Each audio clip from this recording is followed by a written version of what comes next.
Thank you very much. Thank you. Thank you. Whew. Thank you very much.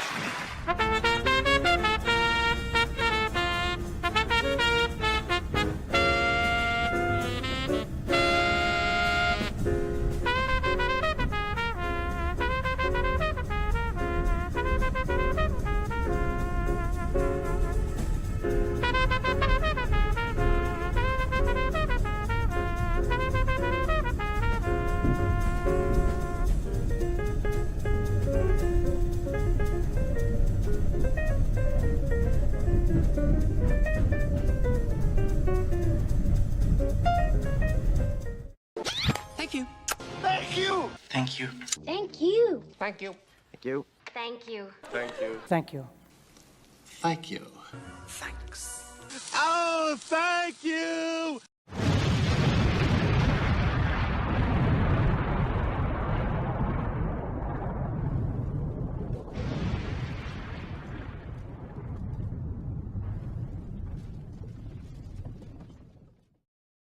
Deo, Deo.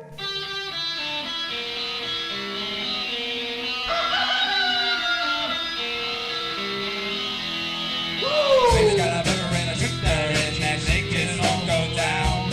Baby's got a burger and a shooter and that shake is all go down. Corrosion to her thighs, erosion of her pride. Baby's got a shooter. Baby's got corrosion now. Corrosion now. Baby's got it. Hello, hello, hello. Happy Friday to everybody here. It is Morning Extra. I'm your host, Uncle Warren. As the thing says, where'd you go? Oh, yeah, you're supposed to do that. We have Laine P and Chuck's Intergalactic UFO Show in the house. CBC voter off the top there. And Willie Bragg. Willie, thank you so much for the 10 spot there. As always, appreciate your contributions and your friendship as well. He says, plainly, we are all in this together. He might mean jail, which is quite possible. No, we're not in jail together. Although we did serve time in the pokey. Hang on a second. I gotta do something here real quick. And then, okay, all right, that's fine. All right, very good. We're back on track. Back in the saddle again. It's Friday, and yeah, it's another heater happening today. What the hell is this going on here? Behind the scenes nonsense. Yeah, it's already like around 80 here. So probably gonna have some more of that old heat dome. And plus we're in the dog days of summer too, so that means hot, muggy where we're at. Probably out west it's just hot, which is bad enough. When you add that humidity, obviously it is no bueno. Let me see if there's any announcements before we get started. Oh yeah, John Kemper, our latest Patreon. Look at you, money bags. Thank you, John. Appreciate it. John had contributed before, and then he stopped, and we put him in the Hall of Fame. So just like pro football rules, if you come out of retirement, we take you out of the Hall of Fame, but don't worry, when you retire again, we put you back in there. I know it's weird. I don't really know how that works.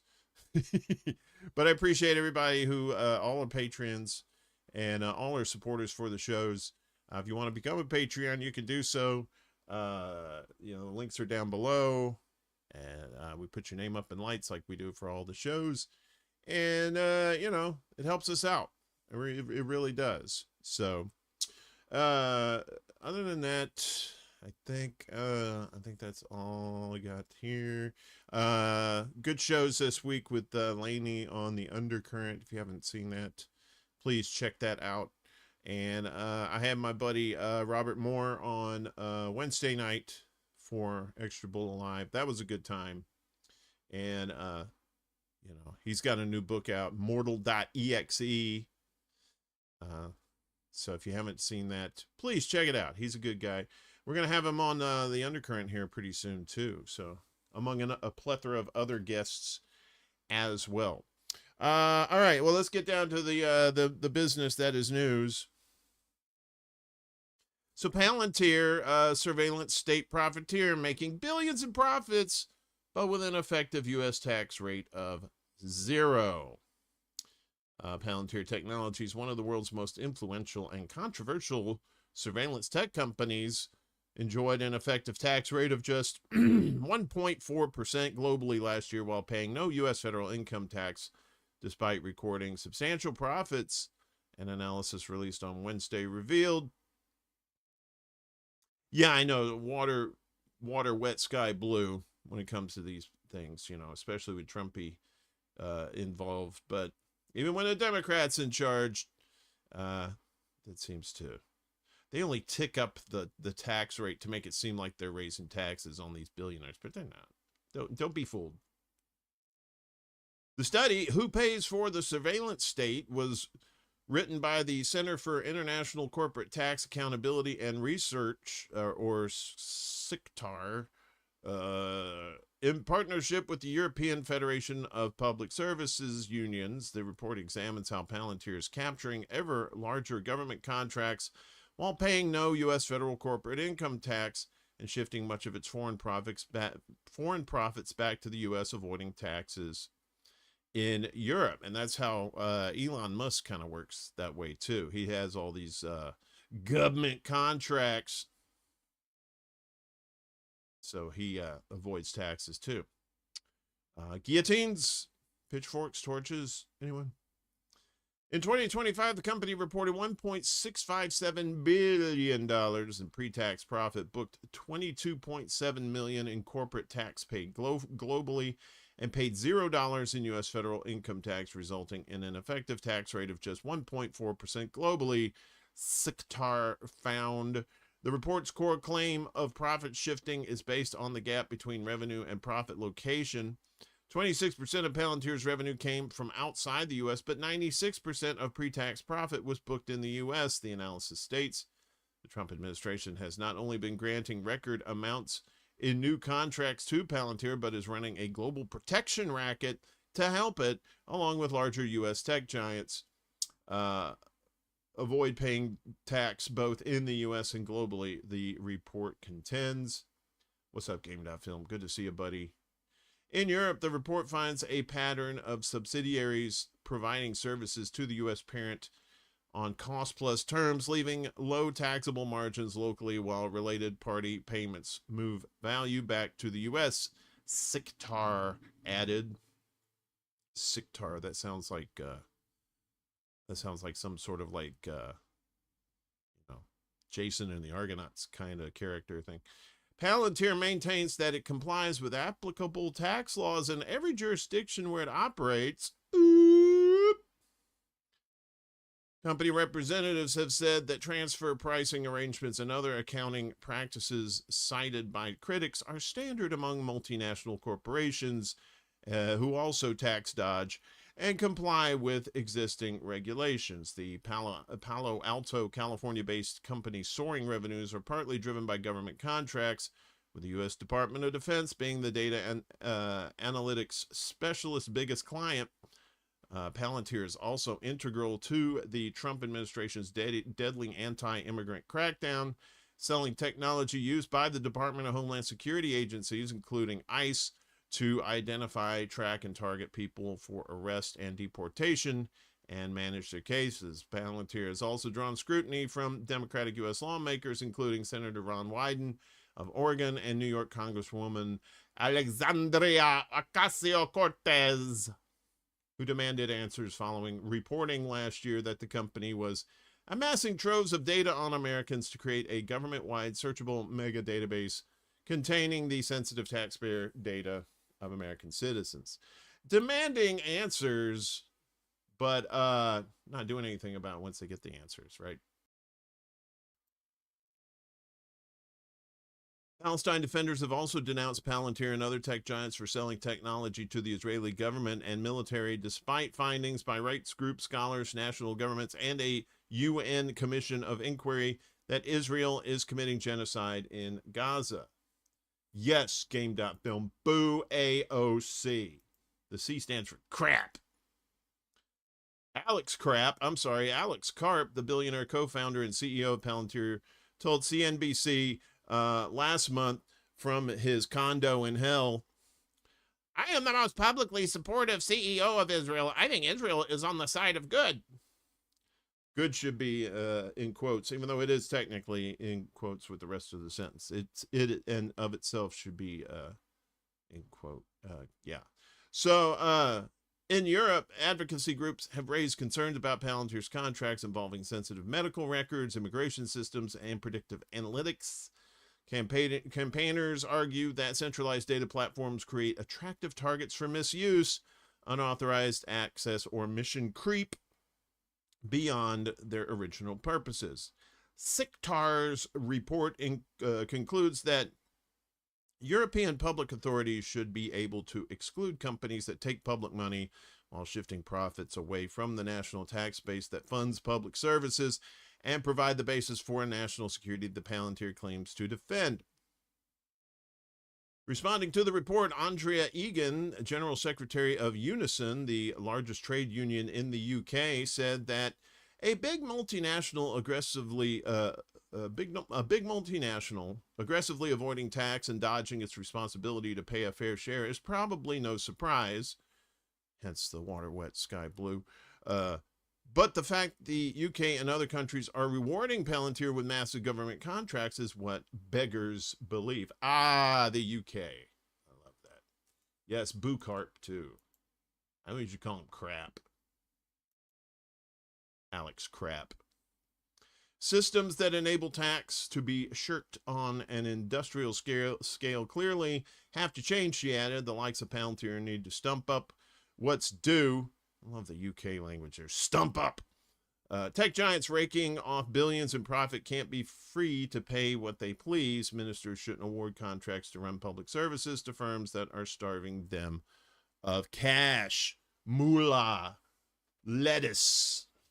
Cheese. Well, not the poo-poo lettuce. Well, maybe that is poo-poo lettuce, if you think about it. Yeah. So, yeah, again, not anything surprising. Water, wet, sky, blue. Another billionaire not paying their taxes, or at least their fair share. And it's these government contracts, too. Again, Elon Musk does the same thing. Makes billions off these contracts. And all that coming from public funding.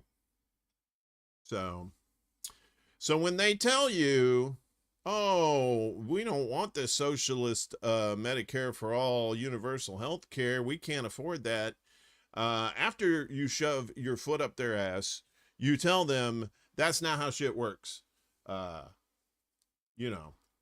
up, John? Thanks again, buddy. I appreciate you, man. I shouted you out at the top, but I appreciate you supporting the show, not just with monetarily, but you're always in the chat and you always have something good to contribute. So that's what I like about these chats. It's like, we don't have any dumbasses in here. We have smart people that watch these shows, and I appreciate that. Another AI has gone rogue. Meta, people that own Facebook, says its AI went rogue.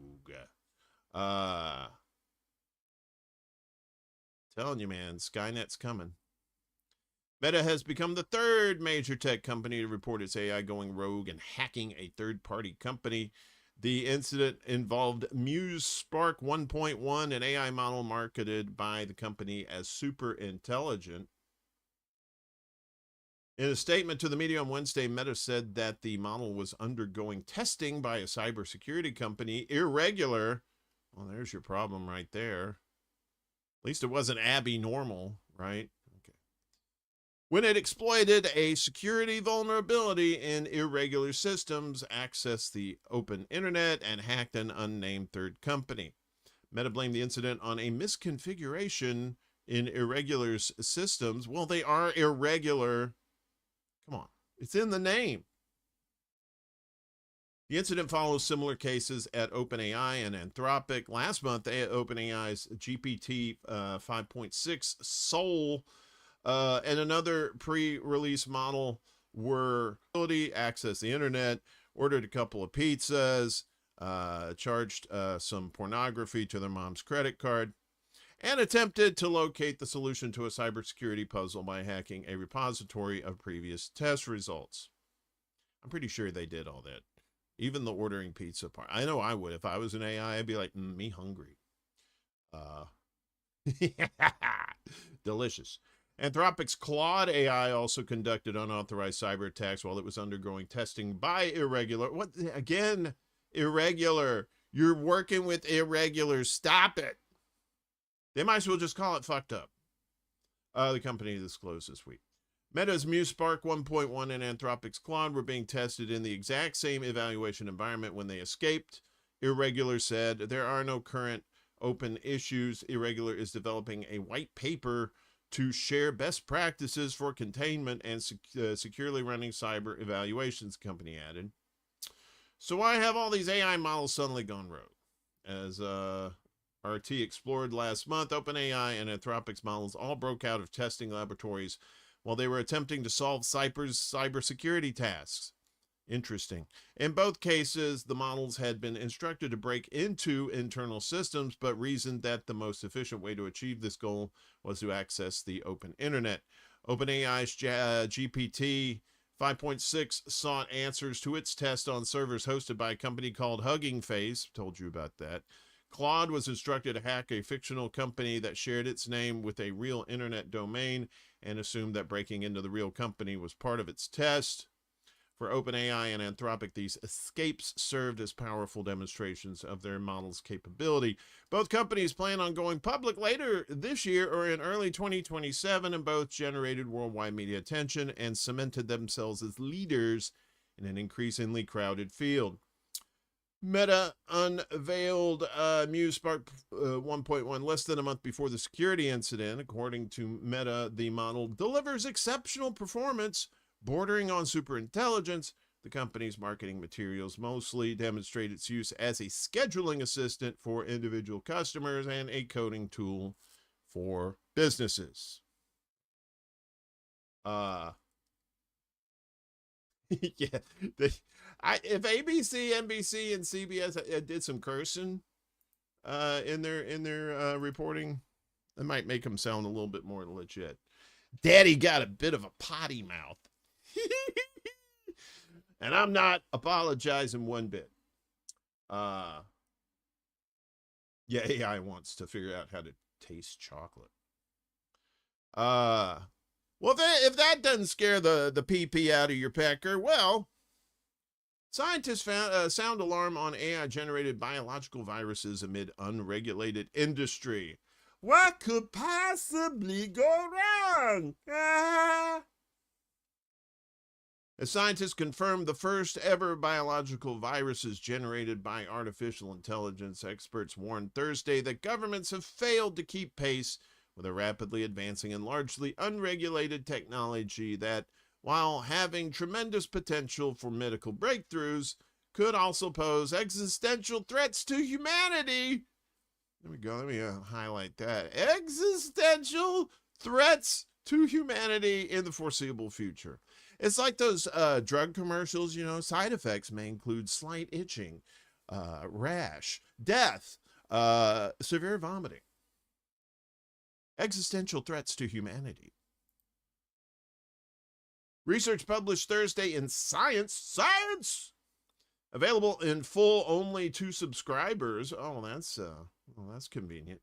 Describes how scientists at Stanford University and the Arc Institute used a genome language model, roughly the genetic equivalent of the technology behind AI chatbots, to generate hundreds of novel bacteriophage genomes, viruses that infect bacteria rather than humans.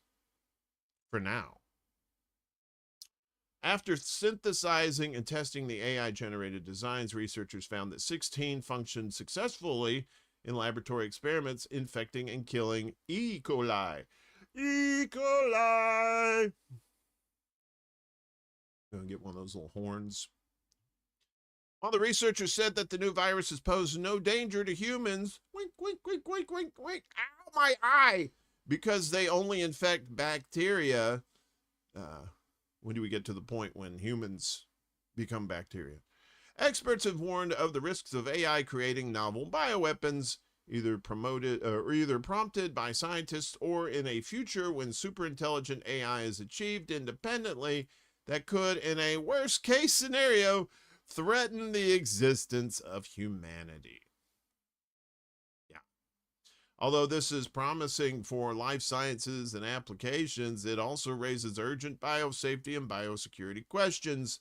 Johns Hopkins University School of Public Health Center for Health Security researchers Thomas Inglesby and Moritz Hanke wrote in a related article, also published Thursday in Science, behind a paywall.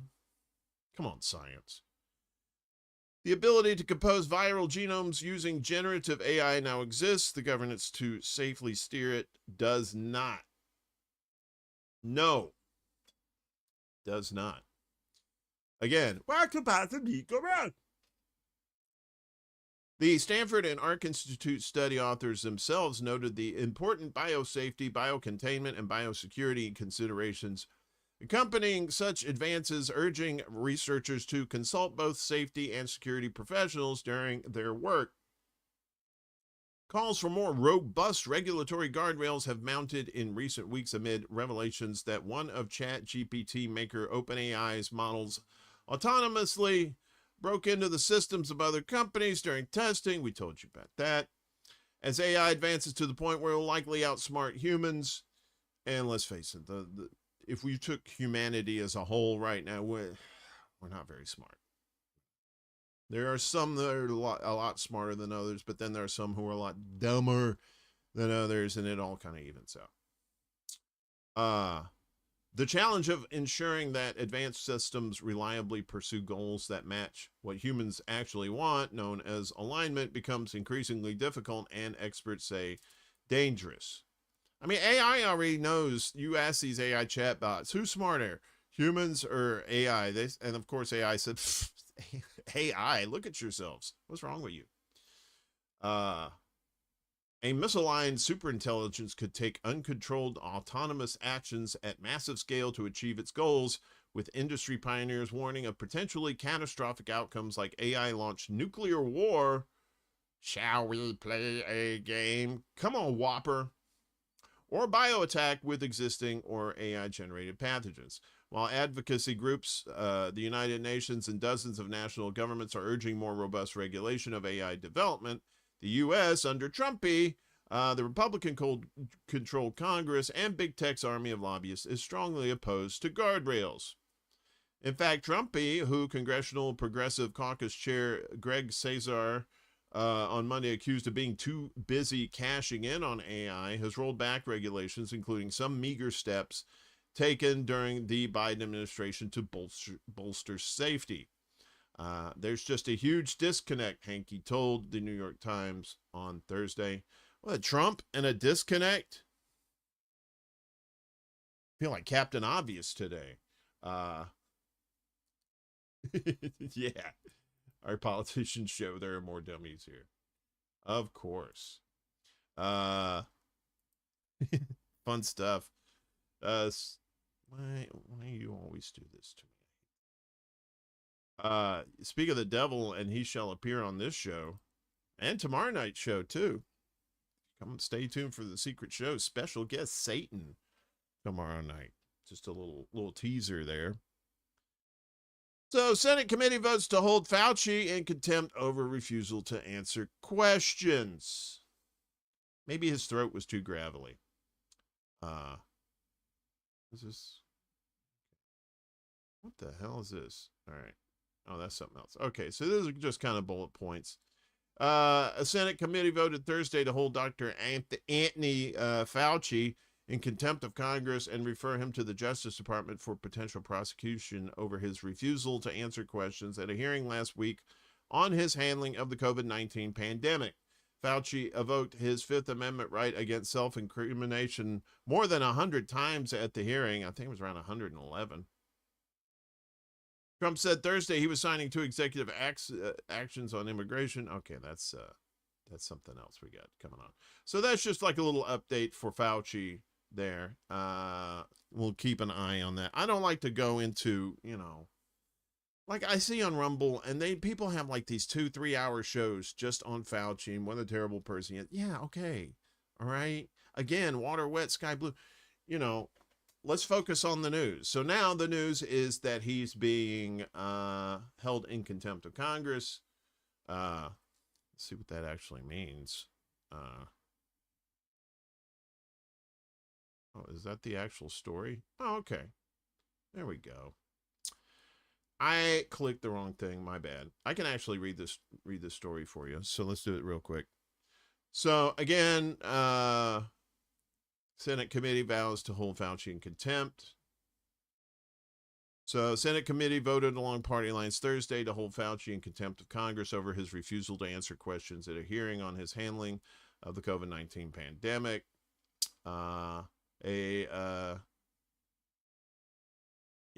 Setting up a referral to the Justice Department for potential investigation over whether the country's longtime top infectious disease official properly exercised his constitutional rights. The department spokesperson confirmed Thursday evening that the department had received the contempt referral, is reviewing it, and will work with the Senate accordingly. The vote approving the contempt resolution came a week after he invoked the Fifth, as we told you. So Rand Paul, Kentucky, the committee chairman who pressed for the contempt finding, said that constitutional protection did not apply because Fauci last year received a pardon from Sleepy Joe Biden and thus did not have to worry about the threat of prosecution. Dr. Fauci faces no risk of federal prosecution, Paul said at the outset of Thursday's vote. All he had to do was tell him the truth. And again, as we reported last week, so he's clear of the federal stuff, but he's not clear of the state stuff. And I believe Florida is going to be looking into this as well. So he could get something on the state level. But we'll pay attention to that and let you know what happens with that. On to other news. In California love.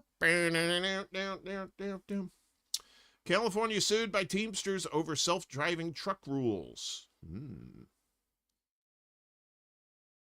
The California Teamsters Union has filed a lawsuit against several state agencies, including the Department of Motor Vehicles, the old DMV, over regulations that allow self-driving trucks on state roads. The lawsuit, seen by Politico before its official filing on Wednesday, claims that Governor Gavin Newsom's administration improperly implemented these regulations.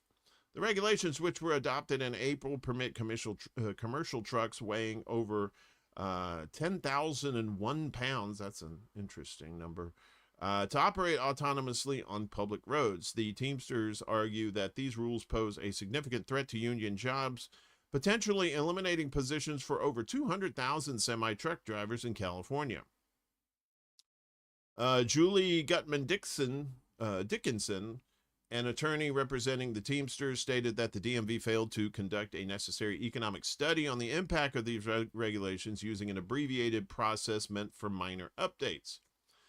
Newsom previously vetoed labor-backed legislation that sought to limit autonomous technology in heavy trucks, citing sufficient existing oversight.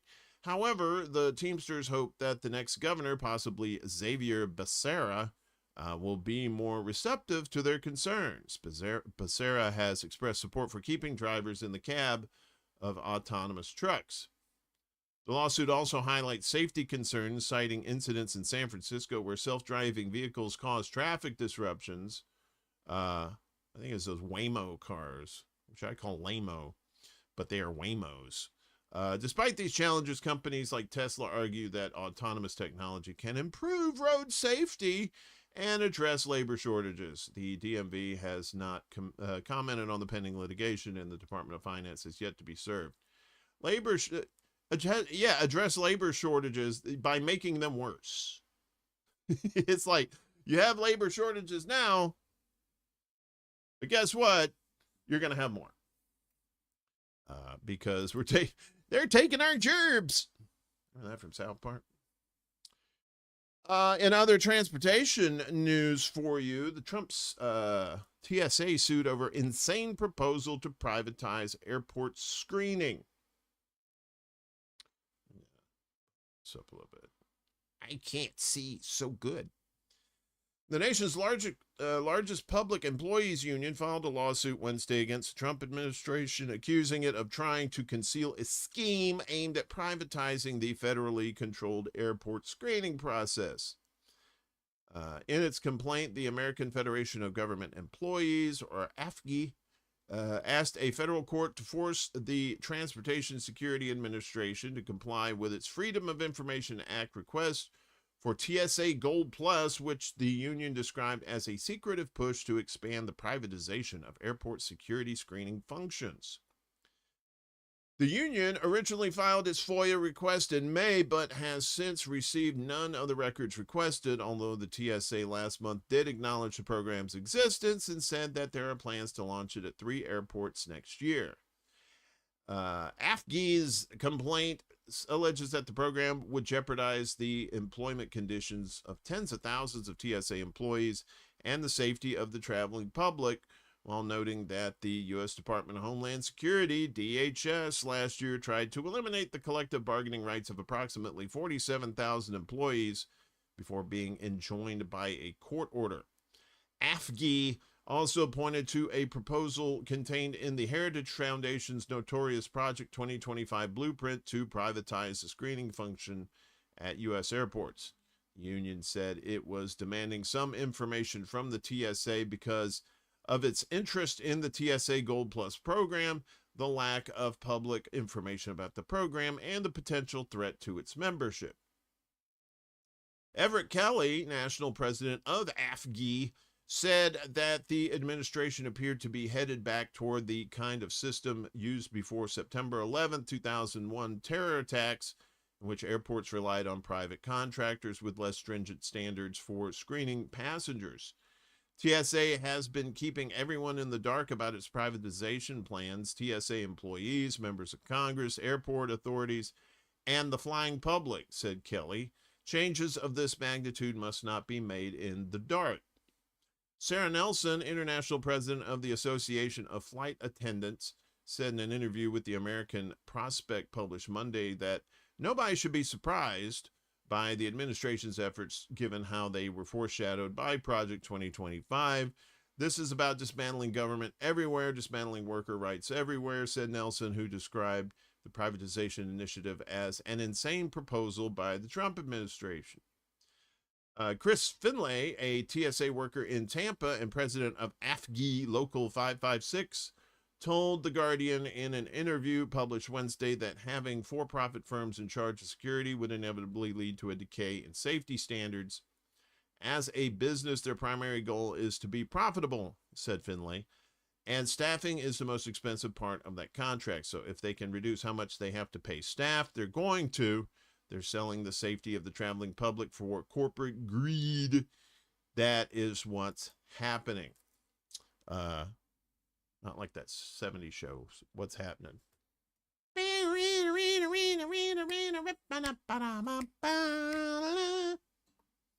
when mom would hug Roger and goes, "Mama, I can't breathe," because she's a big lady. Sorry. We still on the air? All right, I guess we are.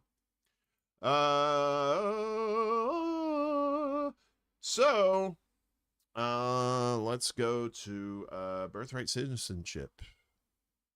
That's a nice segue. Trumpy signs new executive orders seeking to limit U.S. birthright citizenship.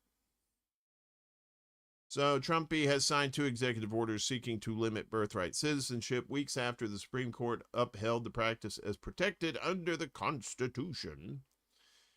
The orders signed on Thursday were far narrower than Trump's previous attempt to restrict the practice, which confers citizenship to nearly all children born on U.S. soil. One of the orders seeks to expand a narrow exception to birthright citizenship, which bars U.S. citizenship from being conferred to the babies of foreign diplomats or invading forces. Invading forces?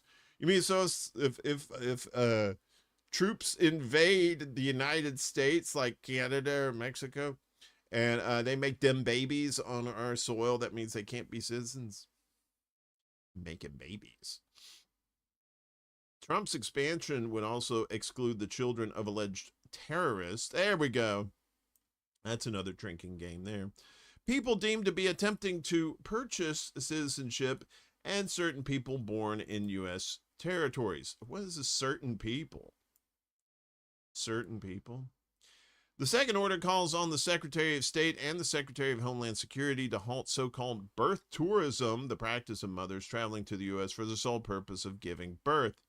Like Trump's earlier attempt, the new executive orders are expected to face legal challenges. Speaking at the Oval Office, Trump denounced the Supreme Court for making a very unfortunate decision in striking down his initial effort to limit birthright citizenship.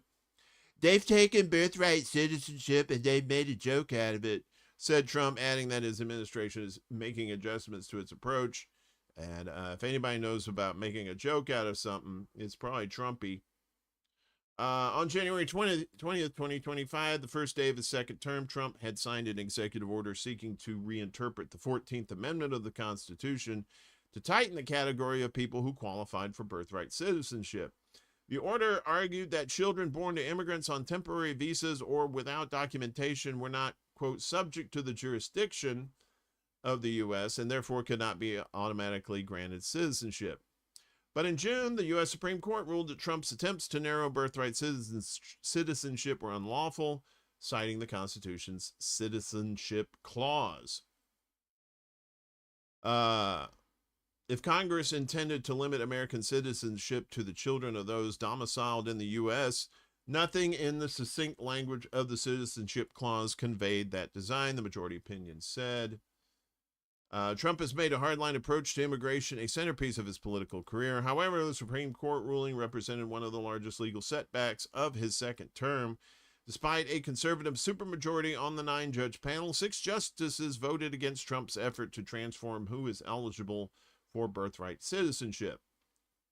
The crux of the administration's argument was that the 14th Amendment was meant to apply only to the children born to newly freed slaves and had been misinterpreted since its ratification in 1868. Chief Justice John Roberts, a conservative, wrote that there was scant evidence for this dramatically revisionist view. The framers of the 14th Amendment extended that promise to every freeborn person in this land, he wrote. We keep that promise today. Legal experts believe Trump's new birthright citizenship orders also face steep odds in the courts. Kimberly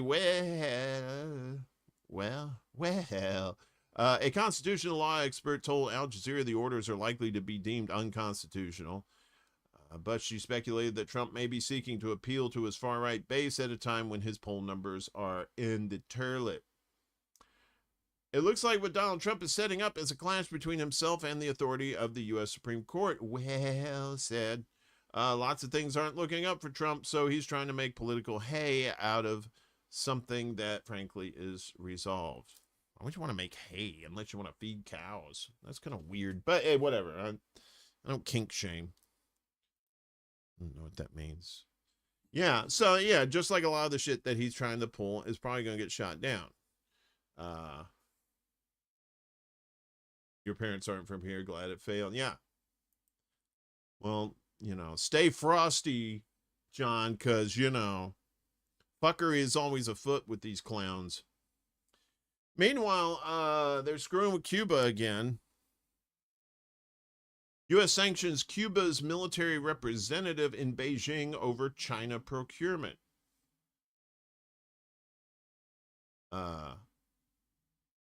You're under siege. You're not supposed to be getting stuff somewhere else, Cuba.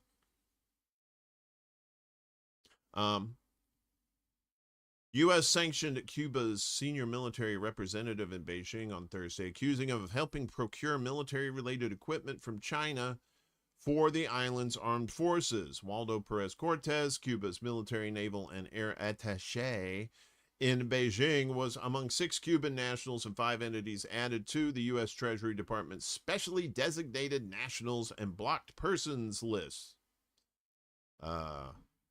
I used to be a block person, but then I started eating more fiber, and not anymore. The State Department said Perez Cortez was an official of Cuba's Ministry of the Revolutionary Armed Forces, known as MINFAR, who had been involved in the procurement of military-related equipment from China to Cuba. It did not identify the equipment, Chinese suppliers, or transactions allegedly involved. 6 of the officials and 5 Cuban entities were newly added to the U.S. Treasury Department's specially designated nationals and block persons list. 2 officials already subject to U.S. sanctions were designated under the new Cuba-related authority. Cuban state news agency Prensa Latina has identified Perez Cortez, I like to use it with a little Spanish flavor on those names, as a senior colonel serving as Cuba's military, naval, and air attaché in Beijing. Perez Cortez has appeared publicly alongside senior officers from China's People's Liberation Army and spoken about Beijing's support for Cuba's defense capabilities. At a reception in Beijing in November last year, he said Cuba received help from several friendly countries, including China, as it worked to strengthen its defensive capacity, according to Prensa Latina.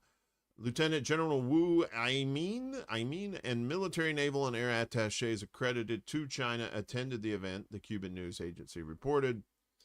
I don't know how you say that. Aimin? The U.S. State and Treasury Departments did not immediately respond to requests for comment. The South China Morning Post, this is outfit here, has also contacted the Chinese embassy in Washington for comment on the allegations and sanctions. The sanctions package also targeted several Cuban officials and state enterprises accused of obtaining military equipment from China and Russia. Among them was Heriberto Sanchez Allende, Director General of the state-owned importer Techno Import. The State Department accused Sanchez of procuring military-related equipment and services from China and Russia. Techno Import, a subsidiary of Cuba's military-controlled Grupo de Administración Empresarial, SA, or GAESA, imported military equipment on behalf of MINFAR, according to the department. Washington alleged that the company had acquired military-related equipment from China and Russia. Another sanctioned company, Duna SA, was accused of importing military-related equipment from the 2 countries. Also sanctioned was Monica Milian Gomez, whom the State Department identified as Cuba's military attaché to Russia. The department accused her of involvement in transferring military-related equipment from Russia to Cuba. And it goes on here. But it's just, as if Cuba needs more fuckery from the United States. Seems like death by 1,000 cuts regarding this, along with the blockade and the fact that Cuba has no electricity down there and are driving tricycles that are solar powered. So this is just one in many fuck yous to Cuba from the United States. Meanwhile, in Argentina, little bit of trouble in paradise as Malay's property bill triggers protests and anger. My buddy Lucy turned me on to this. She's been going nuts on the tweeters lately. Good for her. Blue Moon Red Wine, if you don't know who that is. And she's going, actually, small announcement. Her show is coming back, but it's going to be on ExtraBulla, the ExtraBulla channel. So I think September 11th is the debut, tentatively. So he's like, yeah, let's pick that date. It'd be good to see Lucy again. So, police clash with protesters in Buenos Aires after thousands rallied against President Javier Milei's private property bill. The government had already dropped a provision on foreigners buying land in Argentina. Security forces used tear gas, rubber bullets, and water cannons against demonstrators in downtown Buenos Aires on Thursday, eventually dispersing the crowd, which was protesting a new law pushed by the government of Captain Sideburns. Several thousand demonstrators mobilized by left-wing groups and labor unions rallied outside the Argentine Senate against the inviolability. It's a great name. Inviolability of private property bill, which is currently under debate. According to EFE news agency, the protest had been peaceful before police intervened. How about that? It's just like the United States. Peaceful protests, then the police show up and all hell breaks loose. How about that? AFP news agency, however, reported that some protesters threw stones and other projectiles at officers, which could be agents provocateur. The new bill aims to streamline eviction procedures, change the rules on rural land use, and install new limits on government seizing private property. New limits on government seizing private property. The proposal would have also raised the limit of land that could be owned by foreign buyers from 15% to 25%. Amid growing backlash, however, the ruling party removed the chapter on foreigners buying land. Malay's government hopes the reform would help the country attract investment, but rivals of the libertarian leader warned against colonization, fragmentation, fracture, and balkanization of Argentina. On Thursday, protesters carried placards reading, "The homeland is not for sale. Defending our territory is crucial. We must take to the streets to protest. It is our Argentina that we must defend. It is not for sale." Marcela Arin, who traveled from the southern province of Neuquén to join the protest in Buenos Aires, told EFE. Nearly 5% of Argentina's territory, an area similar in size to England, is already foreign-owned, according to a 2025 study by researchers from the University of Buenos Aires and other academic institutions. The study said that in some districts, the percentage of foreign-owned already exceeds the current 15% cap. And if you're wondering about Javier Milei, he once the protest started, he shuffled up Buffalo. So he went to Colombia to meet with whoever there. Captain Sideburns. Let's stay in South America as we go to Venezuela. Venezuela starts U.S.-backed political transition talks. The hand is going up the puppet's ass, basically. There's the puppet right there. U.S.-backed political transition talks between Venezuela's interim government and opposition representatives have begun in Caracas. An AFP photographer in attendance observed. Thursday's talks are taking place 7 months after U.S. forces abducted President Nicolas Maduro, and as interim leader Delcy Rodriguez governs under Washington's watchful eye. Venezuelans are hopeful the dialogue will eventually pave the way for holding elections in the crisis-hit South American country.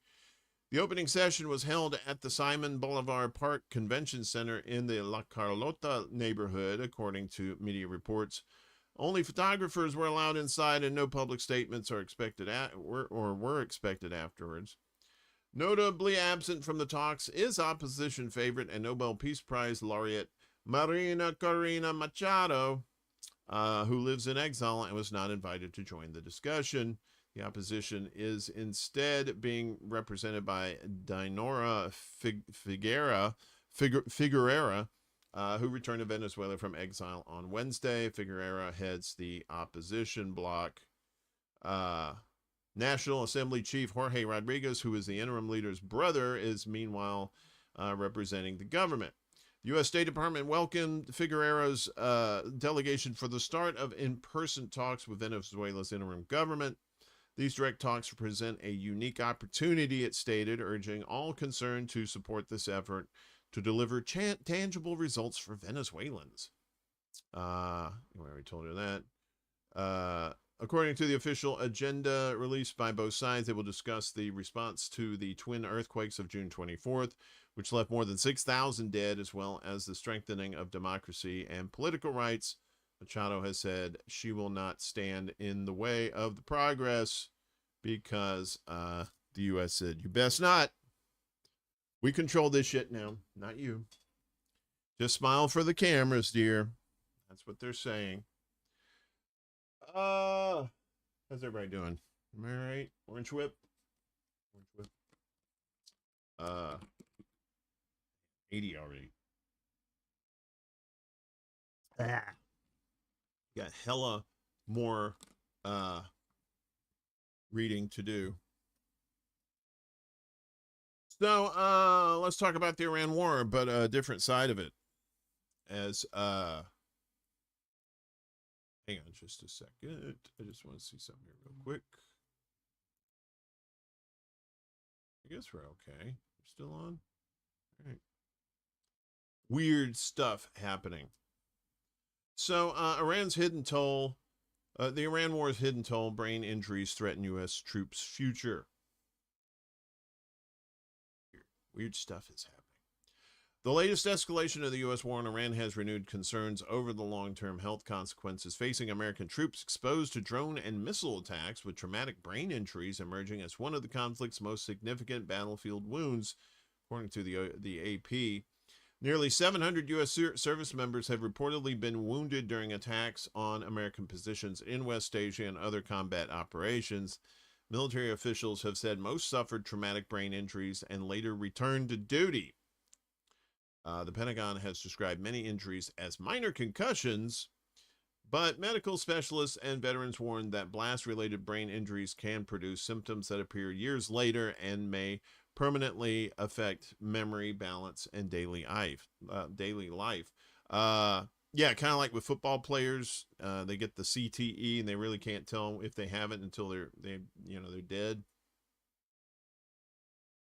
Veteran Marine Joe Shearer experienced 2 blast incidents while in Iraq in 2025. The first came from a mortar explosion that knocked him down and caused vomiting, while a later roadside bomb attack sent a shockwave through his body. At the time, Shearer continued his missions despite headaches and other symptoms. As long as you got back up and could go back on patrol, that's kind of what you did, he told AP. Years later, he was diagnosed with traumatic brain injuries linked to those incidents. He continues to experience migraines, dizziness, memory problems, and difficulty completing everyday tasks. The war in Iran has brought renewed attention to these injuries as U.S. forces face a different battlefield environment with drones and missiles creating blast effects that can strike troops at close range.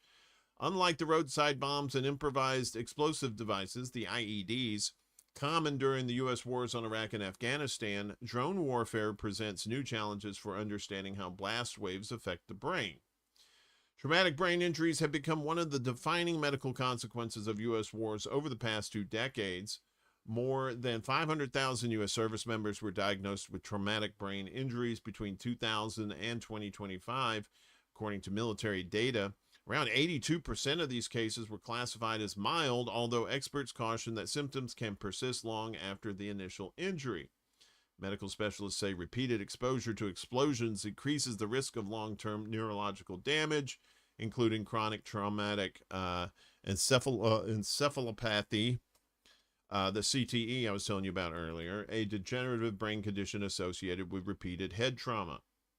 Dr. James Kelly, a neurologist at the University of Colorado School of Medicine and chief medical scientist at the Invisible Wounds Foundation, said blast injuries differ from conventional head trauma. The blast wave itself can be injurious, Kelly told the AP. It's a different cellular injury. Blast is a different thing than a blunt injury to the head. Doctors have also warned that the term mild traumatic brain injury can underestimate the severity of long-term effects, as some individuals experience symptoms for months or years. Many veterans say military culture discouraged them from reporting injuries during deployment. Shearer said troops often avoided medical attention because they feared appearing weak or being removed from their units. You don't want to be the guy who goes to sick call or says, "Oh, I'm hurt," because you're away from your team, he told AP. After returning from Iraq, he struggled with nightmares, insomnia, and headaches. He later received treatment for post-traumatic stress disorder, but only discovered years afterwards that he had suffered traumatic brain injuries. Other veterans described similar experiences. Army veteran Frank Sontag suffered a brain injury after a mortar blast in Iraq in 2004. He didn't seek treatment for 2 years despite worsening headaches and cognitive difficulties. Eventually, his condition deteriorated to the point where writing an email became extremely difficult, and he struggled with speech and memory. Speech therapy was one of the greatest things I had, Sontag said. Medical professionals say rehabilitation, early treatment, and continued support can help patients recover functions and adapt through therapy. Experts say predicting which service members will suffer lasting effects remains difficult. Kelly Parker of the Wounded Warrior Project said traumatic brain injuries vary significantly between individuals. If you've seen one TBI, that's traumatic brain injury, you've seen one TBI, she told AP. Specialists emphasize that symptoms often overlap with post-traumatic stress disorder and other conditions potentially causing cases to remain undiagnosed. Army veteran Spencer Milo, who suffered traumatic brain injuries in Iraq in 2008 and Afghanistan in 2011, said many people struggle to understand injuries that are not visible. I really wish it was that simple, Milo told AP. It's tough because when you can't see something, it's hard to believe that it's really there. That's something to consider for the youngsters who are joining the military to try and make money because they can't make money in the civilian world, which is very tragic. But a major Veterans Administration study is going to examine effectiveness of psilocybin on depression and PTSD. So magic mushrooms to the rescue, maybe. The Department of Veterans Affairs is launching research to determine whether psilocybin, the psychoactive ingredient in magic mushrooms, can be used safely and effectively to address veterans' treatment-resistant depression and post-traumatic stress disorder. The trial, known as the Psilocybin Intervention for Veterans Overcoming Treatment-Resistant Depression, or PIVOT, it should be pivoted, but okay, whatever. Study aims to include at least 240 veterans, all of whom have difficult to treat major depressive disorder, and some who also have PTSD. The study will take place at 5 VA medical centers through June 2031 and will assess patients' levels of depression before and after treatment, side effects, and overall response among participants. Far too many veterans are living with mental health conditions that don't respond to available treatment, VA Secretary Doug Collins said in a statement. Under Trump, VA is pursuing all avenues to evaluate new treatments and offer meaningful relief for those who have worn the uniform. This clinical trial reflects another step towards this goal. Last month, researchers with Ohio State University Center for Psychedelic Drug Research and Education published the findings of a small 12-person study on the safety of using psilocybin to treat severe PTSD in veterans. After receiving 8 hours of psychotherapy and 2 doses of synthetic psilocybin and integrative therapy, 9 participants, or 75%, no longer met the clinical criteria for having PTSD. According to the research published July 30th in Communications Medicine, participants showed no serious adverse effects, including suicidal ideation or behavior. Non-serious side effects included headache, anxiety, and dizziness. For a population with severe treatment-resistant PTSD, these results are striking, said Stacy Armstrong, Associate Director and Senior Researcher at the Center. The PIVOT study will involve veterans with major depressive disorder who have not responded to current treatments, including those with or without a diagnosis of PTSD. In the double-blind randomized trial, veterans will receive 1 dose of psilocybin or a placebo, along with therapeutic support. They will receive a second dose 1 month later, also with support, and will be evaluated 2 to 4 weeks following each session. They also will receive follow-up 6 months after their participation. VA officials said for the study, they will use pharmaceutical-grade drugs and treat veterans in a safe, controlled clinical setting.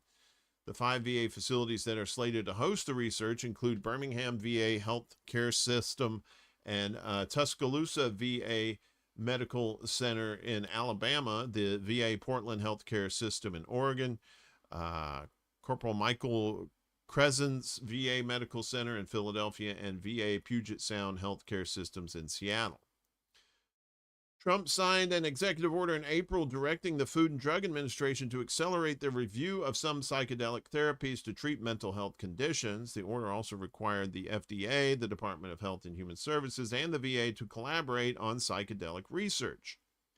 As a result of the order, HHS and the VA signed an agreement last month to increase coordination on research, including increasing clinical trial participation, training therapists, nurses, and doctors to administer psychedelic medications if they're approved, and collecting data and evidence to support patients, physicians, and federal regulators. According to the VA, its staff is involved in 20 current clinical trials focused on psychedelic treatments for mental health conditions, including MDMA and LSD. And the use of psilocybin is not new when it comes to treating people in the civilian ranks, that is. But this is new territory for the military, which I think more natural remedies are needed. There's been studies about the effects and the treatments that cannabis can use for people, especially those who have Parkinson's and other brain-related maladies like that. So it's good to see that. As someone whose dad was a veteran, I have a soft spot for the veterans. And although I don't agree with the wars and the imperial things that they've done, I do believe that that the veterans have been mistreated, not just recently, but for several decades. And something like this. And one good thing is, and if it does actually help treat the veterans, then maybe it will be more easily accepted in the civilian ranks and whatnot. There it is. Take more of the shrooms, smoke more of the weeds. That's right. Without cannabis, there'd be no DJ Yoninah. Just DJ Yoninah. Boring. No, I wouldn't. You're never boring. You're definitely never boring. I don't care if you're smoking or not. Let's go to Iran. And this is, they've been talking with Oman. Proposed Iran-Oman deal for Hormuz unfeasible for international shipping firms. Gee, I wonder why. That means they got to pay more money. Aw. Single tier. U.S. sanctions and restrictive insurance clauses will create severe compliance issues for international oil and shipping firms seeking to traverse the Strait of Hormuz under a proposed deal between Iran and Oman, according to Reuters. Central to the concerns are reports in Western media that say Tehran seeks to charge fees of between 5% and 7% of the price of cargoes from ships using the strait, which would trigger U.S. sanctions imposed unilaterally on the Persian Gulf Strait Authority, the PGSA. Any payment could lead to asset freezes, Reuters quotes unnamed industry sources as saying. The Iran-Oman deal would establish a precedent that could undermine the internationally recognized legal framework governing straits used for international navigation and transit passage, the world's leading shipping association said in an open letter to the UN shipping agency this week. But it's their strait. It's not international waters. That strait is controlled by Iran and Oman. Yeah, I know, John. My dad went through the same thing. Said I want my VA benefits even now that I'm retired. They said I make too much in 2024 to help today. I know. Well, it's like you served. You should get your benefits. It don't matter how much money you make. You could refuse those benefits if you're like a rich dude, which, but I'm pretty sure, John, you're not a rich dude. So hopefully you'll get that sorted out. The VA always loves to take their sweet time when it comes to their, giving their, veterans their benefits that they promised. Major firms have also raised concerns over a clause introduced last month by Lloyd's Market Association, LMA, that terminates vessel insurance if it pays a toll or charge for passage through the Strait of Hormuz. Under the clause, insurers have no liability to indemnify any such payment, and where such a payment has been made, are discharged from obligations in respect of the relevant vessel, the LMA said. On Wednesday, Iranian Foreign Ministry spokesperson Ismail Baghai declared that talks between Tehran and Muscat to establish, I guess that's the capital of Oman, to establish a safe transit route for commercial shipping through the strait are in a final drafting stage. Fars News Agency reported on Thursday that Iran and Oman are negotiating a plan to gradually substitute the existing northern and southern shipping routes with a unified central corridor.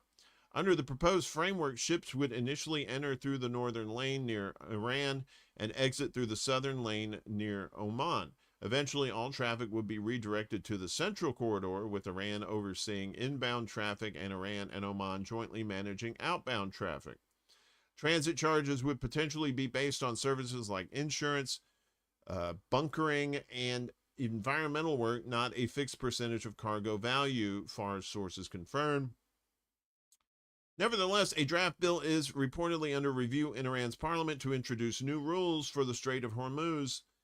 These measures involve banning vessels from the U.S., Israel, and other hostile countries, restricting ships engaged in action against the axis of resistance, which includes Iran, denying passage to countries that have harmed Iran until compensation is made, and imposing fines of up to 20% of the cargo value for violations. Yeah. Not to mention the pew, pew, pew, pew, pew, pew.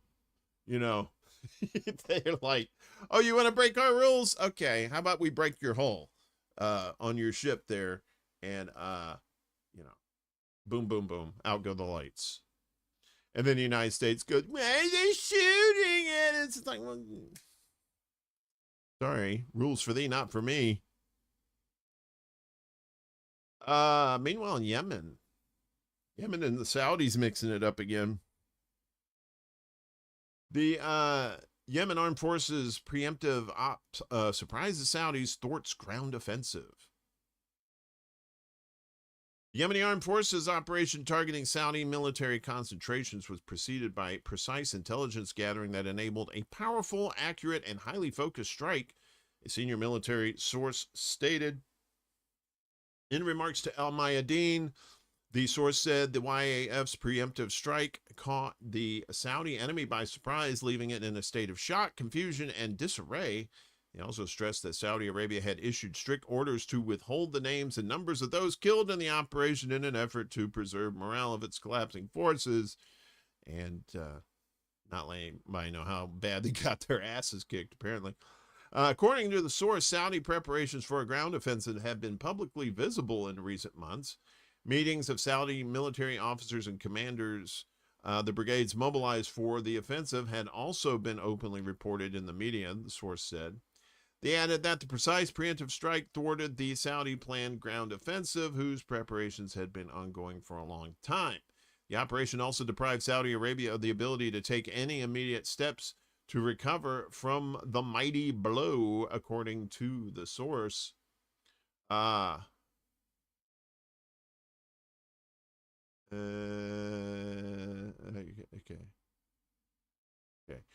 So meanwhile, the Sana'a government said on Thursday that the Yemeni Armed Forces operation targeted large Saudi military concentrations that were preparing to attack the liberated provinces. The government affirmed that the equation of blockade for blockade and escalation for escalation is an irreversible option until the legitimate and just demands of the Yemeni people are met. Addressing Saudi Arabia, the government said the Saudi enemy must know that Yemeni armed forces are on full alert and fully prepared to thwart and strike down all its plans. For its part, Yemen's Supreme Political Council welcomed the Yemeni Armed Forces' major and high-impact operation against the Saudi enemies' military concentrations, or enemies, Yemeni and Ivory. The council said that no matter how large Saudi Arabia's military buildup becomes, it will not stop the Yemeni people from pursuing their legitimate efforts to secure their rights and lift the injustice imposed upon them. The council also affirmed that the equation of blockade for blockade and escalation for escalation has become a fixed and firmly established equation. The remarks came as the Yemeni armed forces stepped up their response to continued Saudi aggression and blockade, with spokesperson Brigadier General Yahya Saree announcing a large-scale operation targeting Saudi military reinforcements and reporting hundreds of casualties and significant material damage. The Yemeni military spokesperson said the operation was a response to continued Saudi action, stating that in light of the criminal Saudi enemies' persistence in continuing the siege and aggression against our dear Yemeni people for nearly 12 years, our armed forces monitored large Saudi military concentrations that were in their final stages, aimed at escalating against the free provinces and the Yemeni people to deter them from their position on ending the unjust siege. According to Suri, the operation targeted Saudi troop concentrations in the areas of Al-Ruwayq, Al-Abr, and Al-Thaniya, as well as other camps belonging to the so-called 1st and 3rd Emergency Brigades with a large number of ballistic missiles and drones. This is happening as Yemen continues to confront the Saudi aggression on Sana'a, enforcing a blockade on Saudi oil vessels and conducting operations targeting Saudi assets.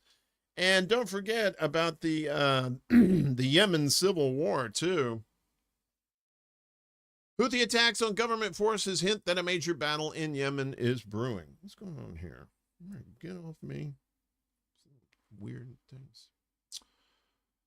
So Houthi missiles and drones struck military locations inside Yemen on Thursday, leaving at least 30 government soldiers dead and 15 others injured in the first such attack in years. Targeting government military camps and gatherings in Hadramaut and Marib, the attacks marked a major escalation in the war between the Houthis and the government. Yahya Saree, the Houthi military spokesperson, claimed in a broadcast statement that the attacks killed hundreds and destroyed a large number of camps and depots. He alleged that the strikes were launched after Houthi forces detected a massive Saudi military mobilization. The two sides have been at war since the Houthis and their allies captured the capital, Sana'a, in September 2014, with a Saudi-led coalition intervening in March 2015 on the side of the government. Fierce fighting has subsided in recent years, but there has been a consolidation of government, and some southern forces inside the UAE left Yemen in 2025. The Houthis' gradual engagement in the regional war between the U.S. and Israel against Iran, the group's key ally, included an announcement of a naval blockade on Saudi ports, which we know about, and attacks in the Bab al-Mandeb Strait last month. The Houthis are now on high alert for any military deployment, Saree said, as pro-government forces appear to be preparing to retaliate for Thursday's attacks and the renewal of Yemen's largely dormant war. The strikes on government forces in Marib and Hadramaut mark a turning point in Yemen's conflict, with analysis telling Al Jazeera that Yemen appears to be edging closer to a wider conflict. Abdul Rahman Saleh, who lives in Sana'a, said the war has now become tangible to the people living in Yemen. It's no longer a potential threat. It's become a reality. We have repeatedly heard explosions over the past days in Sana'a. We watch the figures of deaths and injuries on the news. Parties boast of their deadly attacks on their media outlets, he told Al Jazeera. It reminds us of the pre-2022 truce. Each party is hungry for a revenge. As a civilian, I feel it would take a miracle to stop this war now. So, yeah. So Yemen dealing the YAF. Basically the rebels, the ones that control the capital, not the government, going at it with the government again, and also having to deal with Saudi Arabia too, and also being involved in Iran's when they attack Israel. Of course, Yemen helps them too.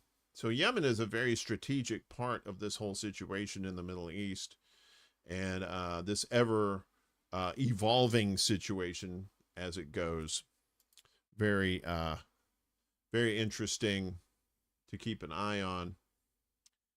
Meanwhile, in Israel, 8 wounded overnight as Israel escalates Lebanon airstrikes to highest rate since June. This is from antiwar.com. Please, they do great news aggregation, and they also have great journalists there too. Make sure you support them if you can. At the very least, please share them out to those who need to see their work. While the U.S. brokered Israel-Lebanon talks didn't actually wrap up until Thursday, Israel was already scaling the war back up substantially on Wednesday, giving the impression that the relative reduction in violence of recent weeks is coming to an end. On Wednesday, Israel fired 113 projectiles into Lebanon, the most strikes launched in a single day since mid-June. According to UNIFIL peacekeepers, one person was killed and 11 wounded in a daytime attack on Tebnin, and the attacks continued into the night. Overnight strikes against the Tyre district village of Burj al-Shamali wounded at least 8 more people. The attacks involved 3 distinct drone strikes, followed up by an airstrike by an Israeli warplane. Further airstrikes and artillery strikes were reported against Mansouri, Majd al-Zun, and the Al-Hamra area, though no casualties were reported in those.